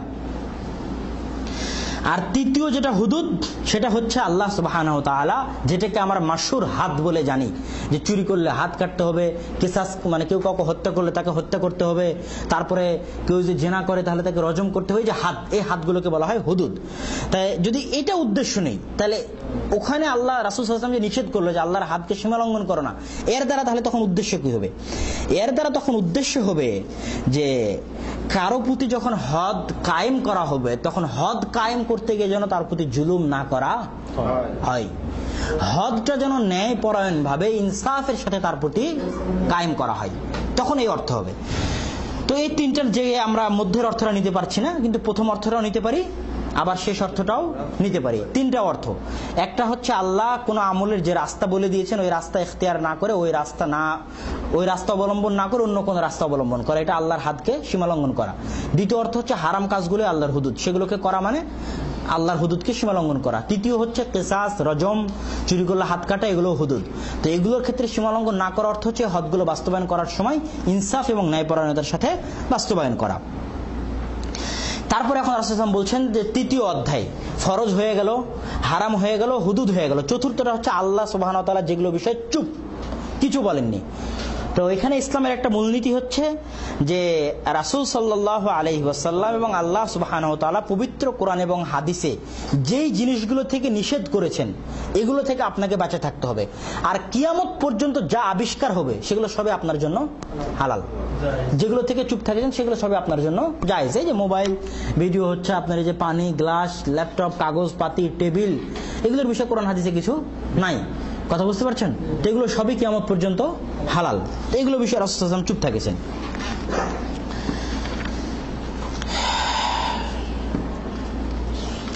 তারপরে মোটামুটি আমরা এই হাদিসের ব্যাখ্যা শেষ করলাম। পরের হাদিস 31 নম্বর হাদিস, সাহাল বিন সাআদ আস-সাঈদী রাদিয়াল্লাহু তাআলা আনহু তিনি বলেন, যা রাজুলুন ইলা নবী সাল্লাল্লাহু আলাইহি ওয়াসাল্লাম ফাকাল ইয়া রাসূলুল্লাহ দুল্লানি আলা আমালিন ইযা আমিলতুহু আহিব্বানিল্লাহ ওয়া আহিব্বানিন নাস ফাকাল ইযহাদ ফিদ দুনিয়া ইউহিব্বুকাল্লাহ ওয়াজহাদ ফিমা ফি আইদিন নাস ইউহিব্বুকান নাস। হে আল্লাহর রাসূল, আমাকে এমন একটা আমলের কথা বলে দিন যার কারণে মানুষও আমাকে ভালোবাসবে, আল্লাহও আমাকে ভালোবাসবে। অনেক চমৎকার প্রশ্ন না? যেমন একটা আমলের কথা বলে দিন যাতে মানুষও আমাকে ভালোবাসে, আল্লাহ আমাকে ভালোবাসে আর রাসূলও। মাশাআল্লাহ, মানে এর চাইতে সঠিক জবাব আর হতে পারে না যে জবাব আল্লাহ রাসূল দিয়েছেন। আপনি যদি সত্যি মানুষের ভালোবাসা পেতে চান, সত্যি আল্লাহর ভালোবাসা পেতে চান, তো রাসূল যে জবাব দিয়েছে এটাই জবাব। কমসে কম মানুষের ভালোবাসা পাওয়ার জন্য কিয়ামত পর্যন্ত যদি লেখকেরা বই লিখতে থাকে যে এইভাবে আচরণ করলে, এইভাবে কথা বললে, এই স্টাইল করলে, হ্যান করলে, ত্যান করলে মানুষ আপনাকে ভালোবাসবে, ওগুলো সব বেকার। রাসূল যেটা বলেছেন এটাই খালি পালন করেন, এমনি আপনাকে মানুষ ভালোবাসবে। রাসূল সাল্লাল্লাহু আলাইহি ওয়াসাল্লাম বলেছেন, ইজহাদ ফিদ দুনিয়া ইউহিব্বুকাল্লাহ, দুনিয়ার বিষয়ে জুহুদ ইখতিয়ার করো, জুহুদ অবলম্বন করো। জুহুদ কি সেটা পরে আমি বলছি। আল্লাহ সুবহানাহু ওয়া তাআলা তোমাকে ভালোবাসবে। মানুষের কাছে যেটা আছে ওটার সাথে জুহুদ অবলম্বন করো, মানুষ তোমাকে ভালোবাসবে। তো আগে মানুষেরটা বলে নিই, যে মানুষের হাতে যেটা আছে মানে হচ্ছে নির্লোভ হওয়া। কোনো সময় কোনো কাজ করার পর প্রতিদান আশা না করা। আপনি একটা ধনী মানুষের সহযোগিতা করে দিলেন, তো ধনীর কাছে টাকা আছে, তো টাকাটা আপনি আশা করছেন, কথা বুঝতে পারেননি? মানুষের কাছে যা আছে সেটার আশা পূর্ণরূপে ছেড়ে দেওয়া, মানুষকে আরো দেওয়ার চেষ্টা করা। এই একটাই আমল যদি আপনি পূর্ণাঙ্গভাবে পালন করতে পারেন, এমনকি রাস্তা দিয়ে যাচ্ছেন, আপনার হাত থেকে ঘোড়ার চাবুকটা পড়ে গেছে, তো পাশ দিয়ে একজন যাচ্ছে, তো ওই মানুষের কাছ থেকে আপনি এটা আশা করিয়েন না যে ওই আপনার চাবুকটা উঠায়া দিক। যদি উঠায় দিতেও চায়, তাও এই হাদিসের অবলম্বনে আপনি ঘোরাতে না, না ভাই লাগবে না, লাগবে না, লাগবে না, শুকরিয়া জাযাকাল্লাহ, আপনি নিজে চাবুকটা উঠাই নিলেন। এরকম 1 মাস করেন, 1 বছর করেন, সারা দুনিয়া আপনাকে ভালোবাসবে। জাস্ট মানুষের কাছে যেটা আছে সেটা থেকে নিজেকে মানে মুখাপেক্ষী করে নেন। মানুষের প্রতি মুখাপেক্ষী থাকিয়েন না। একটা জাররা থেকে জাররা বরাবরের জন্য মানুষের মুখাপেক্ষী থাকিয়েন না। মানুষ থেকে পূর্ণরূপে অমুখাপেক্ষী হয়ে যান। আর মানুষকে নিজের মুখাপেক্ষী করার চেষ্টা করুন, বা মানুষকে আপনি দেন, মানুষকে সহযোগিতা করেন। মানুষের কাছ থেকে নেওয়া তো অনেক দূরের কথা, মানুষকে আরো দেন, তাহলেই দেখবেন যে আপনি মানুষের ভালোবাসা অনায়াসে পাচ্ছেন। আমাদের ক্লাসে এবার একটা ছেলে আছে, আমাদের মানে এই ক্লাসে, ছেলেটার নাম হচ্ছে ফাউজান। আসলে ওর গল্প মানে এই কথা আসলে তাই বলতে হলো, পাকিস্তানের ছেলে। তো আমি ওই ছেলেটাকে দেখে আশ্চর্য হয়ে যাই, মানে আমার জীবনে আমি এরকম ছেলে দেখিনি। মানে এতটা ওর খিদমতে খালক, মানে মানুষের সেবা করা এবং মানুষের কাছ থেকে তো মুখাপেক্ষীহীনতার তো মানে মানুষের কাছ থেকে কিছু নেওয়ার কথা তো কোনো প্রশ্নই আসেই না। প্রত্যেকটা ক্ষেত্রে পদে পদে খেলে মানুষের জন্য কি করা যায় সেটা ওর মাথায়। পরীক্ষার হলে বোতলে পানি দিয়ে যায়, তো এটা কিন্তু আমাদের কর্মচারীরা ব্যাটে দেয়, হাতে হাতে বোতল। ফাউজান যদি ক্লাসে থাকে উঠে যায়, ওই ব্যাগটা হাতে নেবে, কর্মচারীর কাছ থেকে ওই ব্যাটে দেবে পুরো ক্লাসে। কথা বুঝতে পারছেন? তো আমি বাস্তব নজির যে পুরো ক্লাস ওকে ভালোবাসে, কেন ওই কারো কাছ থেকে কিছু আশা করে না, কিন্তু সবাইকে দেয়, সবাইকে দিতে থাকে। তো পুরো ক্লাস ওকে নিঃস্বার্থভাবে ভালোবাসে। তো বাস্তবে যদি আপনি মানুষের ভালোবাসা পেতে চান, তাহলে এই হাদিসে আপনার জন্য যথেষ্ট। এবার আল্লাহ সুবহানাহু ওয়া তাআলার ভালোবাসা যদি আপনি পেতে চান, তাহলে আল্লাহ সুবহানাহু ওয়া তাআলা দুনিয়ার বিষয়ে জুহুদ ইখতিয়ার করতে হবে। তো দুনিয়ার বিষয়ে জুহুদটা আসলে কি, এর ব্যাখ্যা মুহাদ্দিসিনে কেরাম কয়েকভাবে করেছেন। তার মধ্যে আগে দুনিয়ার বিষয়ে জুহুদ ইখতিয়ার করার আগে মূল ভাবটা বলি। মূল ভাবটা হচ্ছে যে দুনিয়াকে অবমূল্যায়ন করা আর আখিরাতকে প্রাধান্য দেওয়া। আল্লাহ সুবহানাহু ওয়া তাআলা কোরআন মাজিদে বলছেন, বাল তুসিরুনাল হায়াতাদ দুনিয়া, যারা দুনিয়ার হায়াতকে প্রাধান্য দেয়, ওয়াল আখিরাতু খায়রু ওয়া আবকা, অথচ আখিরাত হচ্ছে তাদের সাথে কল্যাণকর এবং চিরস্থায়ী। রাসূল সাল্লাল্লাহু আলাইহি ওয়াসাল্লাম খুব গুরুত্বপূর্ণ হাদিস, একদা একটা বাজারের পাশ দিয়ে যাচ্ছেন, তখন তার সাথে রাসূল সাল্লাল্লাহু আলাইহি ওয়াসাল্লামের সাথে মানুষও আছে। একটা মরা খাসি কান কাটা পড়ে আছে। রাসূল সাল্লাল্লাহু আলাইহি ওয়াসাল্লাম বলছেন যে, আইয়ুকুম ইউহিব্বু আন্না হাযা লাহু বিদিরহাম, তোমাদের মধ্যে কে এই খাসিটাকে বা এই খাসির কান কাটা এই খাসিটাকে, মরা খাসিটাকে কে 1 দিরহাম দিয়ে কিনে নিবে? তো বলছে মা নুহিব্বু আন্নাহু লানা বিশাই ওয়া মা নাসনাউ বিহি, আমরা এটা কিনে কি করব, না কোনো কাজে লাগবে না কোনো উপকারে আসবে। ক্বালু ওয়াল্লাহি লাউ কানা হাইয়ান কানা আইবান ফিহি, যদি বেঁচেই থাকতো তাও কান কাটা থাকার কারণে, চামড়া কাটা থাকার কারণে ত্রুটিযুক্ত বলে গণ্য হতো, আর তো মরা, তাই দিয়ে কি করবো? ফাকালা ওয়াল্লাহি লাদ দুনিয়া আহওয়ানু আলা আল্লাহি মিন হাযা আলাইকুম, এই মরা কান কাটা খাসিটা তোমাদের নিকটে যতটা অমূল্যের, আল্লাহর নিকটে এই দুনিয়া তার চেয়ে বেশি অমূল্যের। আরেকটা সহিহ হাদিস, রাসূল সাল্লাল্লাহু আলাইহি ওয়াসাল্লাম বলেন, দুনিয়ার আখিরাতের তুলনা ওইরূপ যে তোমাদের একজন সাগরের মধ্যে আঙ্গুল ডুবাই দিল এবং এই আঙ্গুলের সাথে যে পানিটুকু আসলো, যে দুনিয়ার পুরো সাগর হচ্ছে আখিরাত। আর একটা হাদিস, যে হাদিসে একদম স্পষ্ট হয়ে যায় যে আল্লাহর নিকটে দুনিয়ার মূল্য কতটুকু। লাউ কানাতিদ দুনিয়া তা'দিলু ইনদাল্লাহি জানাহা বাউদাতিন, যদি দুনিয়ার মূল্য আল্লাহর নিকটে একটা মাছির একটা ডানার সমানও হতো, তাহলে এই দুনিয়ায় কোনো কাফের ভাত পাতো না, একটা লোকমা খেতে পাতো না। কথা বুঝতে পারেনি? কিন্তু দুনিয়ার কোনো মূল্যই নেই আল্লাহর কাছে, ছাড়ে না, দাম নাই। এই জন্য কাফের ওর কোটিপতি, রাসূলকে যে গালি দেয় সেও লাখপতি, সেও কোটিপতি, মুসলমানদেরকে যারা হত্যা করে তারাও লাখপতি, তারাও কোটিপতি। কিন্তু দুনিয়ার আল্লাহর কাছে কোনো মূল্য নাই। আল্লাহর কাছে তো আখিরাতের মূল্য। আল্লাহ যাকে সম্মান দিতে চাইবেন কোথায় সম্মান দিবেন? আখিরাতে সম্মান দিবেন। তো এরপরে এখন এটা হলো যে আসলে জুহুদ ফি দুনিয়া মানে হচ্ছে দুনিয়াকে অবমূল্যায়ন করা আর আখিরাতকে প্রাধান্য দেওয়া। এখন সাহাবায়ে কেরাম, সালাফে সালেহিন এর ব্যাখ্যা করছেন যে আসলে এর ব্যাখ্যাটা কি, দুনিয়াকে অবমূল্যায়ন করার জুহুদের ব্যাখ্যাটা কি। তখন তার জবাবে সালাফে সালেহিন, অধিকাংশ সালাফে সালেহিন, ইউসুফ বিন মাইসারা আর অনেকের পক্ষ থেকে যেটা বর্ণনা আসছে সেটা হচ্ছে 3টে জিনিস। আন তাকুনা ফিয়াদিল্লাহি আওসাক মিনকা বিমা ফিয়াদিকা, তোমার হাতে যেটা আছে এটার চাইতে আল্লাহর হাতে যেটা আছে ওটাকে তুমি বেশি শক্তিশালী মনে করবা, বেশি পাওয়ারফুল মনে করবা। ব্যাখ্যা আমি পরে দিচ্ছি। ওয়া ইয়াকুনা হালাকা ফিল মুসিবাতি ওয়া হালুকা ইযা লাম তুসিব বিহা সাবা, যখন তুমি সুখে থাকবা তখন তোমার অবস্থা, যখন তুমি কষ্টে থাকবা যখন তোমার অবস্থা সমান, বরাবর। যদি প্রকৃত তুমি জাহিদ ফি দুনিয়া হও, যদি প্রকৃত জুহুদ যে শব্দটা হাদিসে আসছে, দুনিয়ার বিষয়ে তুমি জুহুদ অবলম্বন করছো, তাহলে প্রথম শর্ত হচ্ছে আল্লাহর কাছে যেটা আছে ওটাকে বেশি শক্তিশালী মনে করবা, তোমার কাছে যেটা চাইতে। দ্বিতীয় হচ্ছে বিপদে যেরকম সুখে সেরকম, কোনো পার্থক্য না, একই রকম।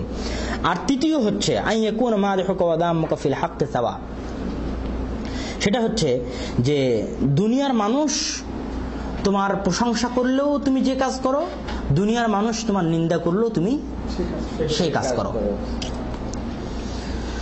এই 3টা বিষয় দিয়ে সালাফে সালেহিন আপনার জুহুদের ব্যাখ্যা করেছেন।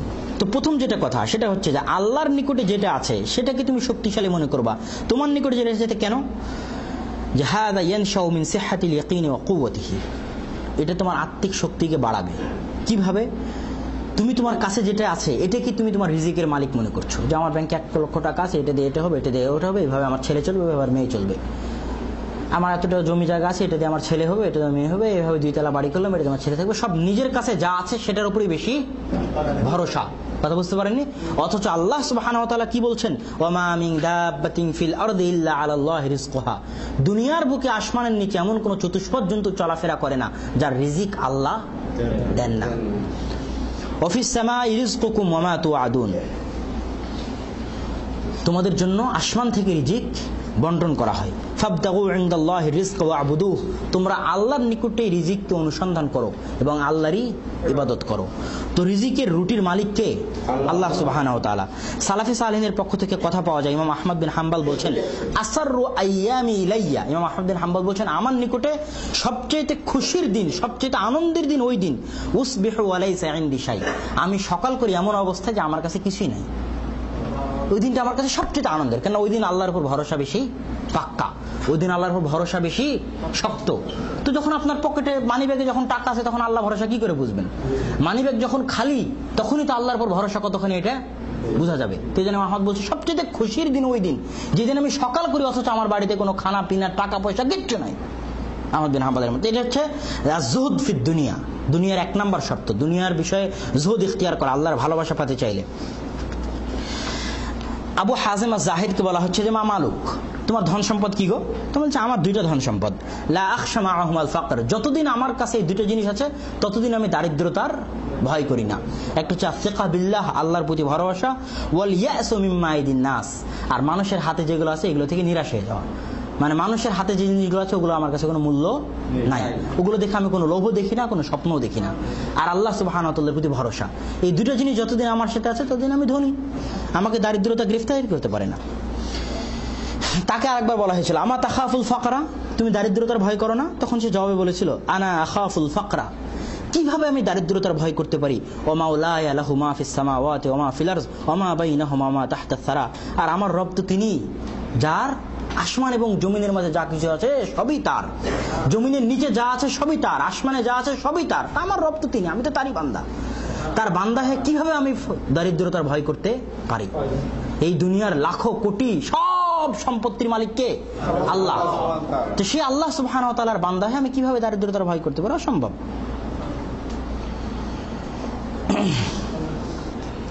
তারপরে যেটা দ্বিতীয় শর্তের কথা বললো, যে তোমার দরিদ্র অবস্থায়, কষ্টের অবস্থায়, দুঃখের অবস্থায় এবং সুখের অবস্থায় কোনো পার্থক্য তৈরি হবে না। সেটা কি? সেটা হচ্ছে আল্লাহ সুবহানাহু ওয়া তাআলার সকল সিদ্ধান্তের উপর সন্তুষ্ট থাকা, পূর্ণ সন্তুষ্ট থাকা। এই জন্য বিপদে আপদে সর্বদা আল্লাহ সুবহানাহু ওয়া তাআলার তাকদীরকে মেনে নেওয়া এবং আলহামদুলিল্লাহ পাঠ করার মতো আত্মিক মনোবল থাকা। আজকে আমাদের ছেলেরা, আমাদের সন্তানেরা, আমাদের মেয়েরা শিক্ষিত হলেও এসএসসি, এইচএসসি, এমবিএ, বিবিএ করে পাশ করলো, মানসিকভাবে পঙ্গু। মানসিকভাবে পঙ্গু বুঝেন? মানসিকভাবে পঙ্গু, অক্ষম। এই হাদিসটা তাদের মানসিকভাবে তাদেরকে পূর্ণ মানুষ করতে সাহায্য করবে। এসএসসিতে ফেল করেছে, আত্মহত্যা করে বসে আছে, মানসিকভাবে পঙ্গু। কথা বুঝতে পারেননি? মানসিকভাবে যদি পূর্ণাঙ্গ হতো তাহলে আত্মহত্যা করতো না। দুঃখে সুখে সর্বদা কোনো পরিবর্তন নাই। এটা হচ্ছে জুহুদ ফিদ দুনিয়ার দ্বিতীয় বৈশিষ্ট্য। তৃতীয় বৈশিষ্ট্য, যে তুমি হক কথা বলতে এবং খারাপ কাজের নিন্দা করতে, কারো নিন্দাকেও পরোয়া করো না, কারো প্রশংসাকেও পরোয়া করো না। যদি পরোয়া করতা তাহলে মানুষের ভয়ে যে মানুষ তোমার নিন্দা করবে, এই ভয়ে তুমি অনেক খারাপ কাজে বাধা দিতে পারতা না, এবং এই ভয়ে অনেক সৎ কাজের আদেশ মানুষকে দিতে পারতা না। তাই এটা জুহুদ ফিদ দুনিয়া নয়। যদি বাস্তবে জুহুদ ফিদ দুনিয়া হতা, দুনিয়াকে অবমূল্যায়ন করতা, তাহলে মানুষ তোমাকে কি বলছে এটা তুমি দেখতা না, যেটা তোমার কাছে সত্য মনে হচ্ছে সেটাই তুমি করতা। আর বাস্তবিক জীবনে সফল হওয়ার, মানুষের জীবনে সফল হওয়ার যে বড় মূলনীতিগুলো আছে তার মধ্যে অন্যতম একটা মূলনীতি হচ্ছে মানুষ আপনার পিছনে কি বলছে এটার দিকে কান না দেওয়া। আপনি যদি যত মানসিকভাবে দুর্বল হবেন তত মানুষের পিছনের কথায় কান দিবেন, আর আপনি ভেঙে পড়বেন, সামনে আর আগাতে পারবেন না। আর যখনই মানুষের পিছনের কথাগুলোকে লাথি মারার মতো আপনার ভিতরে আত্মিক শক্তি থাকবে, তখনই আপনার সফলতার রাস্তা দিন বা দিন খুলতে থাকবে। এই জন্য বলা হয় কি, যে হাতি চলতা रहेगा और কুত্তা ভোগতা रहेगा, যে হাতি চলতেই থাকবে আর কুত্তা ভোগতেই থাকবে। আর আরেকটা কথা আছে যে মিস্টার জিন্নাকে সম্ভবত আর ভাবি বলেছিল, যে মিস্টার জিন্না বলছিল যে আমার ভয় হয় যে মানুষ, আমি যেটাই করি মানুষ পিছনে যে কি বলে, ভুল করলাম কি ঠিক করলাম। তখন মিস্টার জিন্নার ভাই বলেছিল যে মরা কুকুরকে কি মানুষ লাথি দেয়? মরা কুকুরকে মানুষ লাথি দেয় না, জিন্দা কুকুরকে মানুষ লাথি দেয়। তো আপনার কেউ দুর্নাম করছে মানে আপনি জিন্দা আছেন। কথা বুঝতে পারেননি? আপনার কেউ দুর্নাম অপপ্রচার করছে মানে আপনি দুনিয়াতে বেঁচে আছেন। আপনার যদি কেউ অপপ্রচারে দুর্নামে না করে মানে আপনি মরা মানুষ। কথা আমার বুঝতে পারেননি? তাহলে আপনার সফলতার এটা একটা আলামত যে মানুষ আপনার পিছনে আপনার নিন্দা করছে, আপনি দুনিয়াতে বেঁচে আছেন, কাজের কাজ করছেন, বাপের বেটা। তো এইটাও রাসূল সাল্লাল্লাহু আলাইহি ওয়াসাল্লামের একটা মূলনীতি, নিজের জীবনে বাস্তবায়ন করলে ইনশাআল্লাহ সফলতা ধরা দিবে, আর আল্লাহ সুবহানাহু ওয়া তাআলার ভালোবাসাও পাওয়া যাবে। এটা কিন্তু আল্লাহর ভালোবাসার ক্ষেত্রে জুহুদ ফিদ দুনিয়া। তো জুহুদ ফিদ দুনিয়ার আরো অনেক ব্যাখ্যা সালাফে সালেহিন, মুহাদ্দিসিনে কিরাম এবং তাদের অনেক ঘটনা এই জাতীয় এই হাদিসের ব্যাখ্যার সাথে মানে সামঞ্জস্য করা হয়েছে, আনা হয়েছে। তো এটাই মূল ভাব। যেমন আর একটা হাদিস আছে যে আব্দুল্লাহ বিন ওমর রাদিয়াল্লাহু তাআলা আনহু বলছেন যে কুন ফিদ দুনিয়া কান্নাকা গরীব, দুনিয়াতে বসবাস করে যেন তুমি গরীব, ওয়া আবির সাবিলিন, অথবা একজন পথিক, অথবা উদ্দা নাফসাক, তোমাকে মনে করো তুমি কবরের অধিবাসী। তো এটাও জুহুদ ফিদ দুনিয়ার ইখতিয়ার করার একটা অন্যতম হাদিস অবলম্বন করার। এখন এই জায়গাতে আর একটা গুরুত্বপূর্ণ কথা, সেটা হচ্ছে তাসাউফ, সুফিবাদ আর জুহুদ। সুফিবাদ আর জুহুদের মধ্যে কি পার্থক্য? আমাদের দেশে যারা সুফি বেদাতি, জালালউদ্দিন রুমি বলেন বা ওই মনসুর হাল্লাজ বলেন, এই যেহেতু যারা সুফি আছে, যারা হুলুলের আকীদায় বিশ্বাস করে, হুলুলের আকীদা মানে আল্লাহ বান্দার মধ্যে প্রবেশ করেন, জিকির করতে করতে আল্লাহ হু হু করতে করতে এমন এক পর্যায়ে পৌঁছে যায় যখন আল্লাহর বান্দার মধ্যে কোনো পার্থক্য থাকে না, তখন আর গুনাহের কাজ করলেও কোনো কিছু হয় না, আর নেকির সালাত সিয়ামের আর কোনো দরকার হয় না। এগুলো হলো সুফিবাদের মূলনীতি। তো ওরা কিন্তু এই জুহুদ সম্পর্কে যে হাদিসগুলো এসেছে এগুলোকে ভিত্তি বানায়। তারা বলে কি ইমামুল মুতাসাউফিফিন, সুফিদের ইমামকে আবু যার গিফারি রাদিয়াল্লাহু তাআলা আনহু, নাউজুবিল্লাহ। এরকম আরো যত জুহুদের হাদিস আসছে, এবং যারা দুনিয়াতে মুহাদ্দিসদের মধ্যে যারা জাহিদ হিসেবে বিখ্যাত ছিলেন তাদেরকে তারা সুফিবাদের দিকে আকৃষ্ট, মানে সুফিবাদের দিকে নিসবত করে। তো সবচেয়ে যেটা বড় দলিল সেটা হচ্ছে তাসাউফ, সুফিবাদ শব্দটা আরবি ডিকশনারিতে এবং আরবি ভাষায় কোনো অস্তিত্বই নাই। এগুলো অনারবীদের তৈরি করা। কথা আমার বুঝতে পারছেন? এটা হলো প্রথম কথা। আর দ্বিতীয় কথা হচ্ছে যে জুহুদ এবং সুফিবাদের মধ্যে বিন্দু মাত্র সম্পর্ক নাই। সুফিবাদের আকীদা আলাদা, আর জুহুদ এটা রাসূল সাল্লাল্লাহু আলাইহি ওয়াসাল্লামের নির্দেশ। যদি জুহুদ এবং সুফিবাদ একই হতো তো কমসে কম একবার হলো হাদিসে সুফি বা তাসাউফ শব্দটা আসতো, কিন্তু তাসাউফ শব্দটা না হাদিসে না কোরআনে, না শুধু হাদিস কোরআনে, আরবি ভাষার মধ্যে আর কোনো অস্তিত্ব পাওয়া যায় না। এই জন্য সুফিবাদ আর জুহুদকে এক করার কোনো প্রশ্নই আসে না। তারপরে আমরা 32 নম্বর হাদিস শুরু করি। আবু সাঈদ খুদরি রাদিয়াল্লাহু তাআলা থেকে বর্ণিত, তিনি বলেন রাসূল সাল্লাল্লাহু আলাইহি ওয়াসাল্লাম বলছেন, লা দরারা ওয়ালা দিরার। ইসলামের মূলনীতিগুলোর অন্যতম একটা মূলনীতি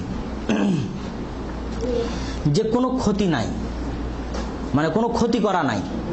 এটাই মূলত শাব্দিক অনুবাদ। আর ব্যাখ্যা হচ্ছে লা জরারা মানে হচ্ছে আপনি ক্ষতি ইচ্ছা করে করতে চান না, কিন্তু আরেকজনের ক্ষতি হয়ে যাচ্ছে। আর লা জিরারা মানে হচ্ছে, মনে রাখবেন পার্থক্যটা, আপনি ইচ্ছা করে আরেকজনের ক্ষতি করছেন। উদাহরণ হিসেবে দেখেন, উদাহরণ হচ্ছে আপনি আপনার বাড়িতে একটা গাছে পানি দিচ্ছেন, আপনার বাড়ির গাছের গোড়াতে পানি দিচ্ছেন। পানি দিতে দিতে আপনি জানেন না সেই পানিটা আপনার প্রতিবেশীর আঙ্গিনাতে চলে গেছে। এটা জরার, অনিচ্ছাকৃতভাবে আপনি আপনার প্রতিবেশীকে কষ্ট দিলেন। কথা বুঝতে পারছেন? আর এটা হচ্ছে জেরার, আপনি ইচ্ছাকৃতভাবে আপনার বাড়িকে 2 তলা করছেন যেন আপনার প্রতিবেশীর পর্দায় কষ্ট হয়। কথা বুঝতে পারছেন? তার এক কথাই সব ক্ষেত্রে, একটা প্রতিবেশীর হকের ক্ষেত্রে বিশেষ করে হাদিসগুলো ব্যবহার হয়। ওই যে শ্যালো মেশিন পুঁতা আছে, শ্যালো মেশিন থেকে পানি যাবে আপনার জমির উপর দিয়ে, আপনার আলের পাশ দিয়ে, তো আপনি দেখা যাচ্ছে যে আপনার পাশের জমিওয়ালাকে কষ্ট দিতে চাচ্ছেন, আপনার জমির উপর দিয়ে আল কাটতে দিচ্ছেন না। তো এরকম আরো অনেক হাদিস আছে যে দুনিয়াতে যে জিনিসগুলোতে সবার অধিকার আছে তার মধ্যে একটা জিনিস হচ্ছে আল মা, পানি। পানিকে আপনি কোনো সময় আটকাতে পারেন না। ঝর্ণার পানি, নদীর পানি, যেমন ভারত যে ফারাক্কাবাদ আটকাইছে, অন্যায় হারাম। কথা বুঝতে পারছেন? অন্যায় হারাম কাজ। পানি আল্লাহ সুবহানাহু ওয়া তাআলার দেয়া নিয়ামত, কেউ আটকাতে পারে না। তো এই লা জরারা ওয়ালা জিরারা মানে হচ্ছে ইচ্ছাকৃত এবং অনিচ্ছাকৃত কোনোভাবেই আপনি আপনার প্রতিবেশীকে কষ্ট পৌঁছাতে পারবেন না। এই জন্য আপনি যখন কোনো একটা বাড়ি, আপনার বাড়ির ভাড়া দিবেন, আপনার জমি বিক্রি করবেন, এই জন্য আপনার জরুরি হচ্ছে, ইসলামের নিয়ম যে ওই জমির আশেপাশে যার জমি আছে তাকে আগে বলবেন যে আমি জমিটা বিক্রি করব, তুমি কিনবা কিনা। যদি আপনি তাকে না জানায় আপনার বাড়ির রাজশাহীতে বগুড়ার একটা লোকের কাছে জমিটা বিক্রি করে দিচ্ছেন, তাহলে আপনি তাকে ক্ষতি পৌঁছালেন, নোকসান পৌঁছালেন। কথা বুঝতে পারেননি? এটা হারাম ইসলামে, না জায়েজ। আপনাকে আগে তাকে জানাতে হবে যে তোমার পাশে, তোমার সাথে লাগানো আমার এই জমিটা তুমি কি কিনবা? যদি তুমি কিনো তাহলে আমি অন্য কোথাও বিক্রি করব না।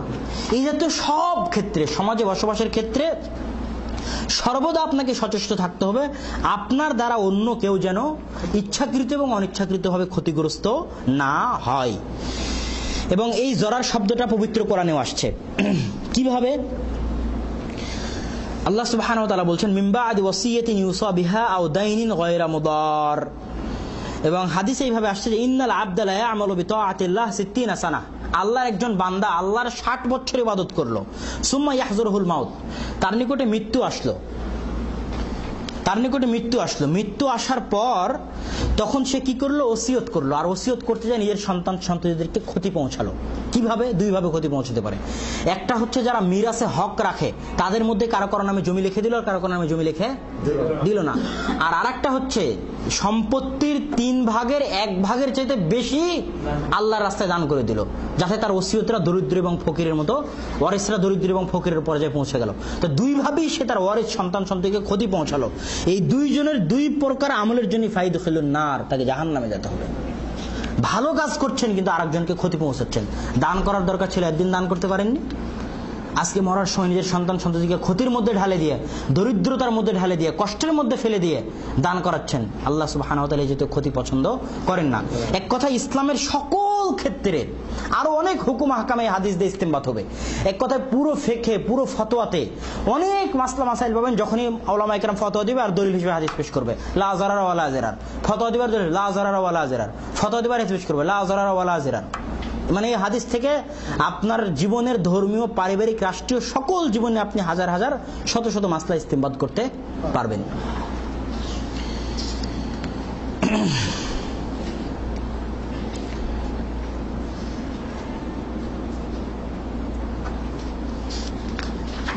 তারপরে হাদিস আমরা শুরু করি। এখানে আরেকটা কথা, যে এই মূলনীতিটা শুধু আমাদের সমাজে এবং আমাদের জীবনযাপনের ক্ষেত্রে নয়, বরং আল্লাহ সুবহানাহু ওয়া তাআলা নিজেও ইসলামের আইন কানুনগুলো প্রণয়ন করার ক্ষেত্রে এই মূলনীতিকে অবলম্বন করেছেন। কিভাবে? আল্লাহ সুবহানাহু ওয়া তাআলা বলছেন যে ইউরিদুল্লাহু বিকুমুল ইসরা ওয়া লা ইউরিদু বিকুমুল উসর। আর আরেকটা কোরআনের আয়াত কি জানো, যেটা তোমরা পারো না, মানে যেটা তোমাদের সাধ্যের বাইরে, হ্যাঁ, লা ইউকাল্লিফুল্লাহু নাফসান ইল্লা উসআহা। জাযাকুমুল্লাহ খাইর। তো এই মূলনীতিকে অবলম্বন করে আল্লাহ সুবহানাহু ওয়া তাআলা ইসলামে এমন কোন হুকুম আহকাম রাখেননি যাতে তার বান্দার ক্ষতি হবে। আল্লাহ এমন কোন কাজের আদেশ আপনাকে দেননি যে কাজ করার কারণে আপনার দুনিয়াবি ক্ষতি হতে পারে, আখিরাতের ক্ষতি হতে পারে। আবার এমন কোন কাজ থেকে আপনাকে নিষেধ করেননি যে কাজ থেকে আপনি দূরে থাকলে আপনার দুনিয়াবি ক্ষতি হতে পারে, আখিরাতের ক্ষতি হতে পারে। বরং ওই কাজ থেকে আপনাকে নিষেধ করেছেন যে কাজ করলে আপনার ক্ষতি হবে। দাড়ি কাটতে আপনাকে এই জন্য নিষেধ করেছেন, দাড়ি কাটলে আপনার দুনিয়াবি ক্ষতি হবে, স্বাস্থ্যের ক্ষতি হবে, পরকালীন ক্ষতি হবে। প্রত্যেক যে কাজ আল্লাহ করতে নিষেধ করেছেন, ওই কাজ আপনাকে ক্ষতি থেকে বাঁচানোর জন্য করেছেন। এই হাদিসের মূলনীতির আলোকে, এই হাদিসের মূলনীতিও আল্লাহ সুবহানাহু ওয়া তাআলা অবলম্বন করেছেন। জেনা করতে নিষেধ করেছেন মানে আপনার এইডস রোগ হবে, আপনি মারা যাবেন। আরো যত রাসূলের সুন্নাত, আল্লাহর আইন কানুন, নিয়ম, পুরো ইসলামী শরীয়ত যা করতে বলেছেন ওগুলোর মধ্যে আপনার দুনিয়াবি কল্যাণ আছে, পরকালীন কল্যাণ আছে। আর যা থেকে নিষেধ করেছেন ওগুলো যদি আপনি করেন তাহলে আপনার দুনিয়াবি ক্ষতিও রয়েছে, পরকালীন ক্ষতিও রয়েছে। তারপরে 33 নম্বর হাদিস ইবনে আব্বাস রাদিয়াল্লাহু তাআলা আনহু থেকে বর্ণিত। আচ্ছা, 33 নম্বর হাদিস ছাড়েন, 34 নম্বর হাদিস চলেন। আবু সাঈদ খুদরী রাদিয়াল্লাহু তাআলা থেকে তিনি বলেন, সামি'তু রাসূলুল্লাহ সাল্লাল্লাহু আলাইহি ওয়াসাল্লাম ইয়াকুল, মান রাআ মিনকুম মুনকারান ফালিয়ুগাইয়িরহু বিয়াদিহি ফাইন লাম ইস্তাতি' ফাবিলিসানিহি ফাইন লাম ইস্তাতি' ফাবিকলবিহি ওয়া যালিকা দা'ফুল ঈমান। অনেক প্রসিদ্ধ হাদিস। এই হাদিস থেকে দুইটা মাসলা ইস্তেমবাত। প্রথম মাসলা হচ্ছে, আপনার উপর ফরজ সকল অবস্থায় আপনি গুনাহের কাজকে অন্তর দিয়ে ঘৃণা করবেন। এটা ফরজ সকল অবস্থায়। অন্তর দিয়ে ঘৃণা করতে হবে, এটা বাধ্যতামূলক। যদি অন্তর দিয়ে ঘৃণাও না করেন তাহলে আপনি মুমিন আছেন কিনা এটা সন্দেহে পড়ে যাবেন। আর দ্বিতীয় হচ্ছে, সাধ্য অনুযায়ী আপনি বাধা দিবেন, মুখের কথা দিয়ে হোক আর হাত প্রয়োগ করার মাধ্যমে হোক। এই জায়গায় আর একটা কথা বলি, এই যে হাত প্রয়োগ করা এবং মুখ দিয়ে বাধা দেওয়ার জন্য হিকমত চাই। আমরা অনেক সময় এমন জায়গায় হাত দিয়ে বাধা দিতে যাই, এমন জায়গায় কথা দিয়ে বাধা দিতে যেখানে আমরা হিকমত অবলম্বন করি না। যেমন মনে করেন যে আমাদের দেশে হানাফিরা 90%, হানাফি ভাইয়েরা। আপনি যদি তাদেরকে হাত দিয়ে বাধা দিতে চান, তাদের যদি মসজিদে সালাত আদায় করা বন্ধ করে দেন, তাদের পিছনে সালাত আদায় করে যদি নাজায়েজ বলে দেন এই হাদিসের আলোকে, যে ওরা মুনকার করে ইত্যাদি হ্যান ত্যান, তাহলে ওদেরকে এক ঘরে করতে যে আপনি এক ঘরে হয়ে যাবেন। কথা বুঝতে পারেন? তো সংখ্যাগরিষ্ঠ বেশি। তো আপনি আপনার বাড়িতে আছেন, আপনি পিতা, আপনার সন্তান কোন একটা অন্যায় কাজ করলে আপনি হাত দিয়ে বাধা দিতে পারেন, তাহলে আপনি হাত দিয়ে বাধা দিন। আপনি চেয়ারম্যান, আপনার এলাকায় কোন একটা অন্যায় কাজ হলে আপনি হাত দিয়ে বাধা দিতে পারেন, হাত দিয়ে বাধা দেন। এরকম পরিবেশ পরিস্থিতির খাতিরে আপনার এমন ক্ষমতা আছে যেখানে হাত দিয়ে বাধা দিলে কোনো সমস্যা হবে না, সেখানে আপনি হাত দিয়ে বাধা দেন। আর যেখানে হাত দিয়ে বাধা দিলে ফিতনা তৈরি হবে সেখানে হাত দিয়ে বাধা নয়, বরং ভালো ব্যবহার করতে হবে। এমনকি হাত দিয়ে বাধা দেওয়া এবং মুখ দিয়ে বলার ক্ষেত্রেও মুহাদ্দিসিনে কেরাম শর্ত লাগাইছেন যে ভালো ব্যবহারের সাথেই হতে হবে। যেখানে আল্লাহ সুবহানাহু ওয়া তাআলা মুসাকে বলছে যে ফাযহাবা, তোমরা দুইজন যাও, ওয়াকুল লাহুমা কাওলান লাইয়িনা, এবং ওকুল লাহু, তোমার ফেরাউনের সাথে কি ভাষায় কথা বলো? উত্তম ভাষায় কথা বলো। তাহলে ফেরাউনের মতো পাপী তো দুনিয়াতে নাই। আর আমরা মুসা আলাইহিস সালাতু ওয়াস সালাম আর হারুন আলাইহিস সালাতু ওয়াস সালামের চেয়ে ভালো কি? তাদের সাথে ভালো নয়। তাহলে একদিকে মুসার হারুনের চেয়ে খারাপ, আর একদিকে এমন লোকের কাছে দাওয়াত নিয়ে যাচ্ছে যে ফেরাউনের চেয়ে অনেক ভালো। তাহলে কেন আমি তার সাথে খারাপ ব্যবহার করবো, যেখানে আল্লাহ মুসা আর ঈসার মতো সম্মানী নবীকে ফেরাউনের মতো নিকৃষ্ট পাপিষ্টের সাথে ভালোভাবে কথা বলতে বলছেন। তাহলে দাওয়াতের মূলনীতি হচ্ছে আপনার ব্যবহার ভালো থাকতে হবে। আর এটাই আপনার প্রমাণ করবে যে আপনি অন্তর থেকে তার হেদায়েত চান। আর আমাদের মাঝে দাওয়াতের প্রমাণটা খালি ভুল ধরা, খালি ছোট করা, খালি অপমান করা, যে এটা ভুল, এটা হারাম, এটা নাজায়েজ, তুই ভুল করছিস, তুই মানে তাকে অপমান করতে পারা, তাকে ছোট করতে পারা আমাদের দাওয়াতের মূল লক্ষ্য উদ্দেশ্য। যদি আমাদের দাওয়াতের মূল লক্ষ্য উদ্দেশ্য হতো যে আমার ভাইটা জাহান্নামে যাবে বেদাতের আমল করে, শিরকের আমল করে জাহান্নামে যাবে, তাহলে আমি ভালো ব্যবহারের মাধ্যমে, আদরের মাধ্যমে, যত্নের মাধ্যমে তাকে খাওয়ায়া, তাকে পান করে আমি তাকে দিনের রাস্তায় নিয়ে আসতাম। এটাই হচ্ছে ইসলামের দাওয়াতের মূলনীতি। আর আমরা যে পন্থায় একজন আরেকজনের বিরুদ্ধে ভিডিও ছাড়া, একজন আরেকজন আলেমের নামে ভিডিও তৈরি করা, অমুক আলেমের এই ভুল, এই হ্যান ত্যান, আরেকজনকে অপমান করার চেষ্টা করা ইত্যাদি যে চলছে এখন বর্তমান যুগে আলেম ওলামাদের মধ্যে, এগুলো দিনের দাওয়াত নয়। এগুলো দিনের দাওয়াতের নামে আরেকজনকে ছোট করা, দিনের দাওয়াতের নামে আরেকজনকে অপমান করা। অন্তরে ইখলাস থাকলে এবং আরেকজনের কষ্ট অনুভব করতে পারলে, এই কষ্টে যে আমার এই ভাইটাই বিদাতের আমল করছে, জাহান্নামে চলে যাবে, শিরকের মধ্যে আছে, শাহজালালের মাজারে যাচ্ছে, এই ভাইটা জাহান্নামে যাবে, আমার তাকে বাঁচানো উচিত, দরকার। এই জায়গায় আর একটা কথা আপনাকে বলি দাওয়াতের ক্ষেত্রে, সেটা হচ্ছে যে যদিও হাসান আল বান্না ইখওয়ানুল মুসলিমিনের নেতা, কিন্তু তার দাওয়াতের কিছু মূলনীতি ছিল, যে মূলনীতিগুলো আমরা অবলম্বন করতে পারি। আমরা এই যে এখানে দার্সে যারা আসছে তারা অধিকাংশই অন্তরে ঈমান আছে, ভালো বিশ্বাস রাখে, ইসলামকে ভালোবাসে, এক ওয়াক্ত সালাত আদায় করে, জুমার সালাত আদায় করে, তাই তো এখানে আসছে। কিন্তু যে ইসলামই মানতে চায় না, যে সর্বদা খারাপের মধ্যে ডুবে থাকে, ওই কিন্তু আসেনি। তাহলে আমাদের দাওয়াত কিন্তু অত বিস্তৃত নয়। এই জন্য হাসান আল বান্না মসজিদে দাওয়াত দিতেন না, ইসলামী জালসার মাধ্যমে দাওয়াত দিতেন না। এক জায়গায় 5টা-10টা ছেলে তাস খেলছে, ওখানে যায় বলতেন আসসালামু আলাইকুম, তোমাদের সাথে 5 মিনিট কথা বলবো, কথা বলতে দিবা? হ্যাঁ কথা বলেন। এবং ভালো উন্নত স্মার্ট চেহারার মানুষ ছিলেন। তো আল্লাহ সুবহানাহু ওয়া তাআলা তার কথার মধ্যে জাদু দিয়েছিলেন, আল্লাহু আকবার। তো 5 মিনিট 10 মিনিট কথা বললে ওখানে 10 জন তাস খেললে একজন উঠে বলতো যে আমি তওবা করছি, আজ থেকে আর তাস খেলবো না। তো উনি পাপের আড্ডাখানাগুলোতে গিয়ে দাওয়াতের কাজ করতেন। তো আসল এই যুগেও এই জাতীয় দাওয়াত আমাদের হওয়া উচিত। বাস্তবে যদি আপনার অন্তরের মধ্যে দিনের জাজবা থাকে, আরেকজনকে বাঁচানোর জাজবা থাকে, আর আল্লাহ সুবহানাহু ওয়া তাআলা যদি আপনার বাক শক্তি দেয় আরেকজনকে আকৃষ্ট করার মতো, আরেকজনকে মন ভোলানোর মতো, তাহলে সেটাকে ব্যবহার করুন। ক্যাম্পে থাকেন, বাইরে থাকেন, তাহলে আবেগপ্রবণভাবে তাকে বলুন, দিনের দিকে দাওয়াত দিন। দেখবেন এই যে জাতীয় দাওয়াত আমরা দিচ্ছি, আর চাইতে ওই দাওয়াতটা বেশি ফলপ্রসূ হবে। তো ওই দাওয়াতটার কথা অবশ্যই মাথায় রাখবেন ইনশাআল্লাহুল আজিজ। তারপরে এখানে আরেকটা কথা, যে এমন একটা সময় আসবে দুনিয়ার বুকে যখন আল্লাহ রাসূল সাল্লাল্লাহু আলাইহি ওয়াসাল্লাম আপনাকে নিজে থেকে মানা করছেন যে তুমি সৎ কাজের আদেশ দিবে না, অসৎ কাজের নিষেধ করবে না। সে হাদিস রাসূল সাল্লাল্লাহু আলাইহি ওয়াসাল্লাম বলছেন, إذا رأيتم الناس مرجت عهودهم وخفت أماناتهم وكانوا هكذا وشبك بين أعصابه فقمت إليه فقلت كيف أفعل عند ذلك جعلني الله فداك قال ألزم بيتك وأملك عليك لسانك وخذ بما تعرف ودع ما تنكر وعليك بأمر خاصة نفسك ودع عنك أمر العامة. আরেকটা হাদিসে রাসূল সাল্লাল্লাহু আলাইহি ওয়াসাল্লাম জিজ্ঞেস করা হচ্ছে, একটা আয়াতে আল্লাহ সুবহানাহু ওয়া তাআলা বলেছেন আলাইকুম আনফুসাকুম, তোমরা নিজেদের নিয়ে বেশি চিন্তায় থাকো। তখন আমরা রাসূলকে আয়াত সম্পর্কে জিজ্ঞেস করলাম। রাসূল বলেছেন বালি ইতামিরু বিল মারুফ, তোমরা মানুষকে সৎ কাজের আদেশ দাও, নিজেকে নিয়ে ব্যস্ত থাকিও না। ওয়াংতাহু আনিল মুনকার, অসৎ কাজ থেকে বাধা দাও। হ্যাঁ, যতক্ষণ পর্যন্ত না দেখো যে দুনিয়া ফিতনা ফাসাদে ভরে গেছে, মানুষ নিজের আত্মার অনুসরণ করছে, কেউ কারো কথা শুনতে চায় না, দুনিয়া মুগতারা ওই ইজাবা কুল্লি দিরাইম বিরাইহি, আর সবাই নিজ নিজ রায় নিয়ে সন্তুষ্ট, নিজ নিজ চিন্তা নিয়ে সন্তুষ্ট, কেউ কারো কথা শুনতে চায় না, কেউ কারো কথা মানতে চায় না। তাহলে এই সময় তুমি কি করবা? আলজিম বাইতাক, নিজের বাড়িকে নিজের ঘর বানাও, নিজের বাড়িকে প্রশস্ত করো, নিজের বাড়িতেই থাকো। আমলিক আলাইকা লিসানাক, জিহ্বাকে বন্ধ করো। ওয়াখুজ বিমা তারিফ, যা জানো তা আমল করো। ওয়াদা মা তুনকার, যা অপছন্দ করো তা ছেড়ে দাও। ওয়া আলাইকা বিআমরি খাসাতি নাফসিক, আর শুধু নিজেকে নিয়েই চিন্তা করো।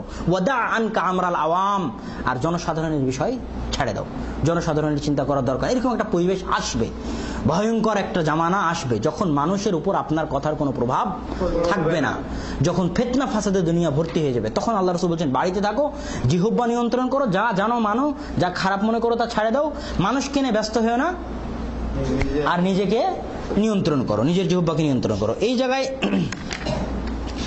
আর একটা কথা বলতে চাই, সেটা হচ্ছে যে মান রআ, দেখার শর্ত লাগানো হয়েছে। তার মানে আপনার চোখের সামনে পড়লে আপনি বাধা দিবেন। একদল মানুষ আছে কি খুঁজে বেড়ায় মানুষের দোষ ত্রুটি। আল্লাহ সুবহানাহু ওয়া তাআলা বলছেন যে কেউ যদি কারো দোষ ত্রুটি খুঁজে, তাহলে আল্লাহ সুবহানাহু ওয়া তাআলা তার দোষ ত্রুটি খুঁজবেন এবং তাকে তার ঘরের মধ্যে অপমান করে ছাড়বেন। আল্লাহ সুবহানাহু ওয়া তাআলার ওয়াদা। আপনি যদি মানুষের দোষ ত্রুটি ঢাকে রাখেন, তাহলে আল্লাহ সুবহানাহু ওয়া তাআলা আপনার দোষ ত্রুটি ঢাকে রাখবে। তবে হ্যাঁ, এখানেও শর্ত আছে। তবে হ্যাঁ, যদি এই রকম কাজ ওই ব্যক্তি করতে যায় যেই কাজটার ফল অনেক ভয়ঙ্কর, একজন মানুষকে হত্যা করতে যাচ্ছে, তাহলে এই সময় জাসুসি, গোয়েন্দাগিরি করা জরুরি। গোয়েন্দাগিরি করে তার অনুসন্ধান করে কি কাকে হত্যা করতে যাচ্ছে, কোথায় গিয়ে বম মারতে যাচ্ছে, তাকে ধরে তাকে গ্রেফতার করা জরুরি। এই সময় জাসুসি করা, গোয়েন্দাগিরি করা এবং মানুষের গুনাহের কাজ সম্পর্কে অনুসন্ধান করা জায়েজ বা জরুরি। আর এখানে আর একটা কথা, সেটা হচ্ছে, এবং এই কথা দিয়ে যেহেতু সময় মনে হচ্ছে অনেক সংকীর্ণ নাকি, যতদূর পৌঁছতে চাচ্ছিলাম ততদূর তো পৌঁছতেই পারলাম না, তো এই কথা দিয়ে এখানে শেষ করি। সেটা হচ্ছে যে এই যে মানুষের খারাপ জিনিসগুলোকে গোপন রাখা, আমাদের দেশের পেপার পত্রিকা বলেন, আমাদের দেশের টিভি চ্যানেলগুলো বলেন, আর আমাদের দেশে ভারত, পাকিস্তান, বাংলাদেশ, তিনটে দেশের, পাকিস্তান একদম এক নম্বরে, টপ অফ দ্য লিস্ট, এক নম্বরে নিজের দেশের দুর্নাম করতে সবচেয়ে বেশি পারদর্শী, মানে স্মার্ট, সবচেয়ে আগে। কোথায় একটা বম হলো, 10টা বম বিললে পাকিস্তানের নিউজ পেপারগুলো লিখবে যে 10টা বম পড়েছে, 100টা মরে লিখবে 200টা মরেছে, একটা ধর্ষণে লিখবে 50টা ধর্ষণ হয়েছে। তো আমাদের দেশের নিউজ পেপারগুলো নিয়ম কি, খারাপ রিপোর্টগুলোকে বেশি হাইলাইট করে, আর খারাপ রিপোর্টগুলোকে হাইলাইট করার কারণে শিশু সন্তান এবং ছোট বাচ্চা এবং মানুষের উপর প্রভাব পড়ে। উচিত এই হাদিসগুলোর আলোকে সাংবাদিকদের যে খারাপ রিপোর্টগুলোকে ছোট আকারে প্রকাশ করা বা প্রকাশই না করা, আর ভালো রিপোর্টগুলোকে হাইলাইট করা, যাতে সমাজের ছোট শিশু, বাচ্চা, ছেলে, সন্তান যারা টিভি দেখছে তারা ভালো কিছু গ্রহণ করে। ধর্ষণের রিপোর্ট পড়তে পড়তে, পরকীয়ার রিপোর্ট পড়তে পড়তে উনি এক সময় পরকীয়া শিখে ফেলে। উনি এক সময় ভাবে যে এটাই আমাদের সমাজের বাস্তবতা, আমাদের সমাজে এটাই হচ্ছে, এটাই বাস্তবতা। এগুলোর ফল কি? এগুলোর অনেক কুফল। সাংবাদিকেরা আজকে যা করছে খারাপ রিপোর্টগুলোকে হাইলাইট করার মাধ্যমে, এর কুফল আপনি হাতে গুনতে পারবেন না। এর কুফলের মাসুল দিতে দিতে শতক পার হয়ে যাবে, শত শত বছর পার হয়ে যাবে। এই জন্য সাংবাদিকদের উচিত যে তারা সংবাদ প্রকাশ করার ক্ষেত্রে ভালোগুলোকে হাইলাইট করুক আর খারাপগুলোকে কম করে হাইলাইট করুক, যাতে এগুলোর প্রভাব সন্তান সন্ততি এবং ভবিষ্যৎ প্রজন্মের উপর পড়ে এই হাদিসগুলোর আলোকে। তো এই বলে আজকে আমাদের আলোচনা এখানেই শেষ করছি। কিন্তু আলোচনা শেষ করলে তো হবে না, মানে করতে তো হবে। হ্যাঁ, আগামী সপ্তাহে। আচ্ছা, রাদিয়াল্লাহু তাআলা থেকে বর্ণিত, তিনি বলেন, রাসূল সাল্লাল্লাহু আলাইহি ওয়াসাল্লাম বলেন, লা তাহাসাদু, তোমরা পরস্পর হিংসা করিও না, ওয়ালা তানাজাসু, তোমরা পরস্পর দালালি করিও না, ওয়ালা তাবাগাজু, পরস্পর অন্তরে এক অপরের জন্য ঘৃণা রাখিও না, ওয়ালা তাদাবারু, এবং তোমরা পরস্পরের সাথে সম্পর্ক ছিন্ন করিও না, ওয়ালা ইয়াবিয়া বা'দুকুম আলা বাই'i বা'দিন, এবং একজন যেন তার ভাইয়ের ক্রয়ের উপর ক্রয় না করে, ওয়াকুনু ইবাদাল্লাহি ইখওয়ানা, এবং তোমরা আল্লাহর ভাই ভাই পরিণত হয়ে যাও। আল মুসলিম আখুল মুসলিম, এক মুসলিম আর এক মুসলিমের ভাই, লা ইয়াজলিমুহু, সে অত্যাচার করে না, ওয়ালা ইয়াখযুলহু, তাকে অপমান করে না, ওয়ালা ইয়াকযিবুহু, তার উপর মিথ্যা অপবাদ দেয় না, ওয়ালা ইয়াহকিরুহু, এবং তাকে ছোট করেও দেখে না। আত্তাকওয়া হাহুনা, আত্তাকওয়া হাহুনা, আত্তাকওয়া হাহুনা, তিনবার ইশারা করলেন, তাকওয়া হচ্ছে এখানে। বিহাসবি ইমরিইম মিনাশ শাররি আন ইয়াহকিরা আখাহু মুসলিম, একজন মানুষের খারাপ হওয়ার জন্য এতটুকুই যথেষ্ট যে সে তার ভাইকে ছোট করে দেখে, সে তার ভাইকে ছোট নজরে দেখে, এটাই তার খারাপ হওয়ার জন্য যথেষ্ট। এই হাদিসের মূল ভাব হচ্ছে যে মুসলমানেরা ভাই ভাই, একজন মুসলমানের মান সম্মান রক্ত আর একজন মুসলমানের উপর হারাম। শুধু রক্ত হারাম এটা তো আমরা ঠিকই বুঝি, কিন্তু মান সম্মানও হারাম। মান সম্মান হারাম মানে আপনি আপনার মুসলমান ভাইয়ের সম্মান নিয়ে ছিনিমিনি খেলতে পারবেন না। তার অগোচরে তার নামে দুর্নাম করে, তার উপর অপবাদ দিয়ে, তার দুর্নাম মানুষের কাছে বর্ণনা করে, অপপ্রচার করে তার সম্মান নিয়ে আপনি ছিনিমিনি খেলছেন, এটা একটা হারাম কাজ। আর কুনু ইবাদাল্লাহি ইখওয়ানা, তোমরা আল্লাহর ভাই ভাই হয়ে যাও। এই জায়গায় একটা জরুরি কথা, সেটা হচ্ছে যে ইসলামের দৃষ্টিতে মুসলমানগণ পরস্পর ভাই ভাই হওয়ার এক নাম্বার ভিত্তি হচ্ছে কালিমাতু লা ইলাহা ইল্লাল্লাহ। সারা দুনিয়ার প্রান্তে প্রান্তে কোনায় কোনায় যত মুসলিম লা ইলাহা ইল্লাল্লাহ বলে, সবাই আমার ভাই। সে যদি কষ্ট পায় তাহলে আমিও কষ্ট পাবো। তাহলে ইসলামের ভ্রাতৃত্বের মানদণ্ড কি? লা ইলাহা ইল্লাল্লাহ। যখনই ভ্রাতৃত্বের মানদণ্ড আপনি দল করবেন, যখনই ভ্রাতৃত্বের মানদণ্ড আপনি সংগঠন করবেন, যে জামাত ইসলাম করে ওর সাথে এখন খারাপ ব্যবহার করব, এই আওয়ামী লীগ করে ওর সাথে আমি খারাপ ব্যবহার করব, এই বিএনপি করে ওর সাথে আমি খারাপ ব্যবহার করব, তখনই আপনি ইসলামের এই ভ্রাতৃত্বের বন্ধনকে ভেঙে দিলেন, ছিন্ন করে দিলেন। এটা অনেক বড় গুনাহের কাজ, অনেক বড় গুনাহের কাজ। আওয়ামী লীগ করুক, বিএনপি করুক, যে দলই করুক, ওই মুসলমান, সে আপনার কাছে ভালো ব্যবহার পাওয়ার হক রাখে। আল্লাহ রাসূল বলছেন যে আল মুসলিম ও আলাল মুসলিম সিত্তা হক, একজন মুসলমান আর 6টা হক। সালাম দিতে হবে, হাঁচি দিলে জবাব দিতে হবে, অসুস্থ হলে দেখতে যেতে হবে, জানাজার সালাত আদায় করতে যেতে হবে। এই 6টা হক একজন মুসলমান আর একজন মুসলমানের উপর, কোনো আওয়ামী লীগের আর এক আওয়ামী লীগের উপর নয়, কোনো বিএনপির আর এক বিএনপির উপরে নয়। কথা বুঝতে পারছেন? মানে দল এবং সংগঠন ভিত্তিক যে ভ্রাতৃত্বের মানদণ্ড আমরা আজকে বানায় নিয়েছি, এটা সম্পূর্ণ ইসলাম বিরোধী মানদণ্ড। এটা সম্পূর্ণ কি বিরোধী মানদণ্ড? ইসলাম বিরোধী মানদণ্ড, এবং ইসলামকে ভিতর থেকে খোখলা করে দিচ্ছে, ধ্বংস করে দিচ্ছে এই সংগঠন এবং দল ভিত্তিক ভ্রাতৃত্ব। এটাকে ভেঙে দিতে হবে। এই ভ্রাতৃত্বকে আবার কোথায় নিয়ে যেতে হবে? ইসলামের উপর, লা ইলাহা ইল্লাল্লাহর উপর ভিত্তি করে যে ভ্রাতৃত্ব, সে ভ্রাতৃত্বের উপর। কেমন? যে পানি আরেকজন চাচ্ছে, তুমি মৃত্যুর মুখে আছে, তাও বলছে আমার ভাইকে পানি দিয়ে আসো। তখন তার কাছে পানি নিয়ে গেল, তার কাছে যখন পানি নিয়ে যাচ্ছে তখন আরেকজন পানি পানি বলে চিৎকার করছে, তুমি বলছে আমার ভাইকে আগে পানি দিয়ে আসো। তার কাছে পানি নিয়ে যাচ্ছে, সে মারা গেল, ফিরের কাছে এও মারা গেছে, ফিরে প্রথম জনের কাছে আসছে, প্রথম জনও মারা গেছে। এটা হচ্ছে ইসলামের ভ্রাতৃত্ব। আর এই ভ্রাতৃত্ব শুধু কালেমা লা ইলাহা ইল্লাল্লাহর উপর ভিত্তি করে, কোনো দল, কোনো সংগঠন, কোনো মতের উপর ভিত্তি করে নয়। এই বিষয়ে খুব সজাগ থাকতে হবে আমাদেরকে। এই জায়গায় আর একটা যেটা সবচেয়ে বড় চমৎকার কথা, সেটা হচ্ছে যে এখানে হিংসার কথা আসছে। হিংসার মানুষের অন্তরকে অনেক অনেক একটা বড় বোঝা। যদিও হাদিসটা জয়ীফ, ইয়াকুম আল হাসাদা ফাইনাল হাসাদা ইয়াকুলুল হাসানাত কামা তাকুলুন নার।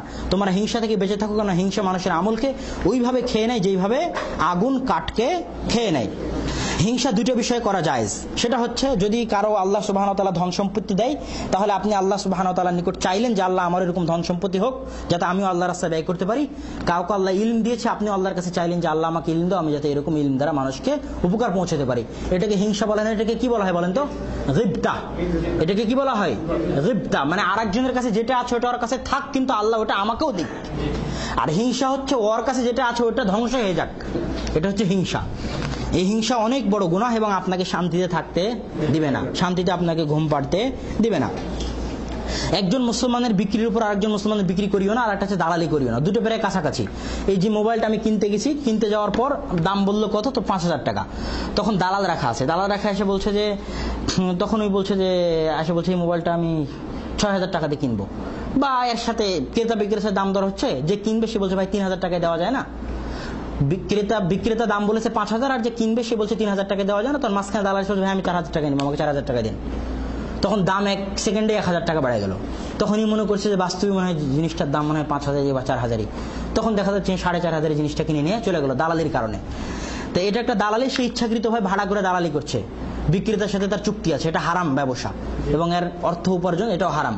আর আরেকটা হচ্ছে বাই আলা বাই আখিহি। এইরকমই আমিও কিনতে আসছি, আপনিও কিনতে আসছেন, কিন্তু আমার যতক্ষণ না ক্রেতার সাথে কথা শেষ হচ্ছে ততক্ষণ আপনার অধিকার নাই যে আপনি এই কথার মধ্যে কথা ঢালেন।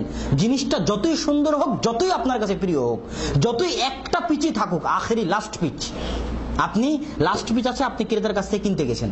এখন আমি গেছি, আমি যাই এখন আমার লাখ টাকা কোটি টাকা, তখন আমি বলছি এটা আমাকে দাও আমি 50,000 নিয়ে নেবো, 70,000 নিয়ে নেবো। তখন ওই লোকটা গরিব, সে কিনতে পারলো না, তো আমি ওর ক্রেতার ওর বিক্রির উপর বিক্রি করলাম, এটা হারাম, এটা চলবে না। সেরকম একজন মেয়েকে আর একজন ছেলে প্রস্তাব দিয়েছে বিয়ের জন্য, যতক্ষণ না কথা ফাইসালা হচ্ছে ততক্ষণ মেয়ে যত সুন্দরী হোক, যতই আপনাকে ভালো লাগুক, আপনার জন্য হারাম, আপনার জন্য নাজায়েজ যে আপনি যতই পারফেক্ট হন ওই মেয়ের জন্য ওই মেয়ের বাড়িতে প্রস্তাব পাঠানো, যতক্ষণ না ওদের সাথে কথা মিটমাট হয়ে যাচ্ছে তারা বিয়ে করবে কি করবে না। তো এটাও একজন মুসলিম ভাইয়ের অধিকার। আর এই বিষয়ে রাসূল স্পষ্ট হাদিস, মান গাশশানা ফালাইসা মিন্না, যে ব্যক্তি আমাদেরকে ধোঁকা দিল সে আমাদের অন্তর্ভুক্ত নয়। রাসূল সাল্লাল্লাহু আলাইহি ওয়াসাল্লামের আরেকটা হাদিস, লা তাদখুলুল জান্নাতা হাত্তা তুমিনু, তোমরা ততক্ষণ পর্যন্ত জান্নাতে প্রবেশ করতে পারবে না যতক্ষণ না তোমরা ঈমানদার হও, ওয়ালা তুমিনু, আর ততক্ষণ পর্যন্ত তোমরা ঈমানদার হতে পারবে না যতক্ষণ না তোমরা পরস্পরকে ভালোবাসো। আলা আদুল্লুকুম আলা শাইইন ইযা ফাআলতুমু তাহাব্বাবতুম, আমি কি তোমাদেরকে এমন বিষয়ের প্রতি বলবো না যেটা করলে তোমরা পরস্পরের মধ্যে ভালোবাসা বৃদ্ধি হবে? সেটা কি? আফশুস সালাম বাইনাকুম, তোমরা পরস্পরের মধ্যে সালাম বিনিময় করো। আর আরেকটা হচ্ছে যে এই মানুষের মধ্যে হিংসা বিদ্বেষ গন্ডগোল দূর করা এত নেকির কাজ, এত নেকির কাজ যে আল্লাহ সুবহানাহু তাআলা এই মানুষের মধ্যে মীমাংসা করার জন্য মিথ্যা বলাকে জায়েজ করে দিয়েছেন। মিথ্যার মতো মহাপাপকে কিসের জন্য জায়েজ করলেন? যাতে মানুষের মধ্যে ভ্রাতৃত্বের বন্ধনে আবদ্ধ হতে পারে উভয়ে। তাহলে এর দ্বারা বোঝা যাচ্ছে যে ভ্রাতৃত্বের বন্ধন কতটা। ওয়ালা তাদাবারু, তোমরা পরস্পরের সম্পর্ক ছিন্ন করিও না। 3 দিনের বেশি একজন মুসলমান আরেকজন মুসলমানের সাথে কথা বন্ধ রাখতে পারে না, না জায়েজ। যদি কথা বন্ধ রাখে তাহলে সে গুনাহগার হবে, এবং যে কোনো একজনকে অবশ্যই আগে সালাম দেওয়ার মাধ্যমে কথা শুরু করতে হবে। তবে হ্যাঁ, যদি দ্বীনি বিষয় হয় এবং আপনি তাকে শিক্ষা দিতে চান, আপনি তাকে শাস্তি দিতে চান, আপনার পরিবারের অন্তর্ভুক্ত হয়, তাহলে আপনি 3 দিনেরও বেশি তার সাথে কথা বন্ধ রাখতে পারেন। যেমন রাসূল সাল্লাল্লাহু আলাইহি ওয়াসাল্লাম তার স্ত্রীদের সাথে দীর্ঘ 1 মাস কথা বন্ধ রেখেছিলেন তাদেরকে শিক্ষা দেওয়ার জন্য। এই জায়গায় ওই যে ইসলামের ভ্রাতৃত্বের যে কথাটা বললাম, সেই কথাটার সাথে আরেকটা কথা যোগ করি যে ইসলামের অন্যতম একটা মূলনীতি হচ্ছে আল ওয়ালা ওয়াল বারা, সম্পর্ক রক্ষা করা আর সম্পর্ক ছিন্ন করা। তো ইহুদি খ্রিস্টানদের সাথে সম্পর্ক ছিন্ন করতে হয় আর মুসলমানদের সাথে সম্পর্ক রক্ষা করতে হয়। এটার ভিত্তি হচ্ছে ইসলাম। এই ওয়ালা আর বারার ভিত্তি যখন ইসলাম বাদ দিয়ে অন্য কিছু হবে, তখন আমরা ওয়ালা এবং বারা, একটা বিরাট লম্বা আলোচনা, ওয়ালা এবং বারার আলোচনা, এই বিষয়ে ইনশাআল্লাহ অন্য আরেকদিন আলোচনা করা যাবে। এখানে রাসূল সাল্লাল্লাহু আলাইহি ওয়াসাল্লাম আরেকটা কথা বলছেন, আত-তাকওয়া হাহুনা ইন্নাল্লাহা লা ইয়ানজুরু ইলা আমালিকুম ওয়ালা সুওয়ারিকুম। আল্লাহ তোমাদের আমলও দেখবেন না, তোমাদের চেহারাও দেখবেন না। কি দেখবেন? তোমাদের অন্তর দেখবেন। এই জন্য কে তাকওয়াবান কে তাকওয়াবান নয়, এটা অন্তর দ্বারা প্রমাণিত হয়। এই জন্য আপনার কাছে কেউ ভিক্ষা চাইতে আসছে, আপনি তাকে ভিক্ষা দিচ্ছেন না, 1 দিনের 2 দিনের দিচ্ছেন না, কিন্তু ওই লোকটাই যদি আল্লাহর কাছে জান্নাত চায়, আল্লাহকে জান্নাত দিয়ে দিবে তার অন্তরের তাকওয়ার কারণে। এরকম একটা হাদিস রাসূল সাল্লাল্লাহু আলাইহি ওয়াসাল্লামের পক্ষ থেকে পাওয়া যায় যে একজনকে দেখায় রাসূল সাল্লাল্লাহু আলাইহি ওয়াসাল্লাম বলছেন যে মা রায়ুকা ফি হাযা, এই যে লোকটা গেল, এই লোকটার সম্পর্কে তোমার ধ্যান ধারণা কি? তখন বলছে যে মিন আশরাফিন নাস, দুনিয়াতে যত লোক আছে বা এই গ্রামে যত লোক, তাদের মধ্যে সবচেয়ে সম্মানী, সবচেয়ে শ্রেষ্ঠ। যদি কোনো মেয়েকে প্রস্তাব দেয় তো সাথে সাথে পরিবার রাজি হয়ে যাবে। যদি কারোর জন্য শাফাত করে, সুপারিশ করার, সুপারিশ গ্রহণ করা হবে, যেখানে যে সুপারিশ করুক, কোর্টে কাচারিতে থানাতে সব জায়গায় সুপারিশ চলবে। ওয়াইন ক্বালা ইউসমা আলাহ, যদি কোনো কথা বলে তাহলে মানুষ তার সেই কথা শুনে। তখন রাসূল চুপ থাকলেন। মাররা বিরাজুলিন আখার, কিছুক্ষণ পর আরেকটা লোক গেল। আল্লাহ রাসূল বলছেন মা রায়ুকা ফি হাযা, এই লোক সম্পর্কে তোমার ধ্যান ধারণা কি? তখন বলছে হে আল্লাহর রাসূল মিন ফুকারাইল মুসলিমিন, মুসলমানদের দরিদ্র গরীব। ইন খাতাবা লা ইনকাহ, যদি কোনো মেয়েকে বিয়ের প্রস্তাব দেয় তাহলে তার প্রস্তাব গ্রহণ করা হবে না। ওয়াইন শাফা আল্লাহ শাফা, যদি কারোর জন্য সুপারিশ করে তার সুপারিশের কোনো মূল্য নাই। ওয়াইন ক্বালা লা ইসমা, কোনো কথা যদি সে বলে তার কথার কোনো ভ্যালু নাই। فقال رسول الله صلى الله عليه وسلم هذا خير من ملء الأرض مثل هذا, সারা দুনিয়াতে যা কিছু আছে তার চেয়ে এই লোকটার কাছে যেটা আছে এটাই উত্তম। কেন? এই লোকটা আল্লাহ সুবহানাহু ওয়া তাআলার কাছে প্রিয়। দুনিয়াতে অনেক সম্মানী আছে যারা আল্লাহর কাছে অসম্মানী, আর দুনিয়াতে মানুষের কাছে অনেক অসম্মানী ব্যক্তি আছে যারা আল্লাহর কাছে সম্মানী। ইন্না আকরামাকুম ইনদাল্লাহি আতকাকুম, নিশ্চয় আল্লাহ সুবহানাহু ওয়া তাআলার সবচেয়ে সম্মানী সে যে তোমাদের মধ্যে সবচেয়ে বেশি তাকওয়াবান। এই জন্য কাউকে অবহেলা করার সময়, কাউকে ঘৃণা করার সময়, ছোট করে দেখার সময় খুব সজাগ। যদি ওই লোকটা আল্লাহর কাছে প্রিয় হয় তাহলে আপনার 12টা বাজে যাবে। কথা বুঝতে পারেননি?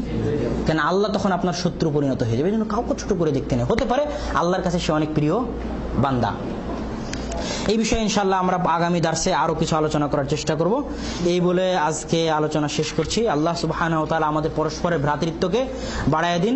আল্লাহুম্মা আমিন। ওয়া আখির দাওয়ানা আলহামদুলিল্লাহি রাব্বিল আলামিন। আসসালামু আলাইকুম ওয়া রাহমাতুল্লাহি ওয়া বারাকাতুহু।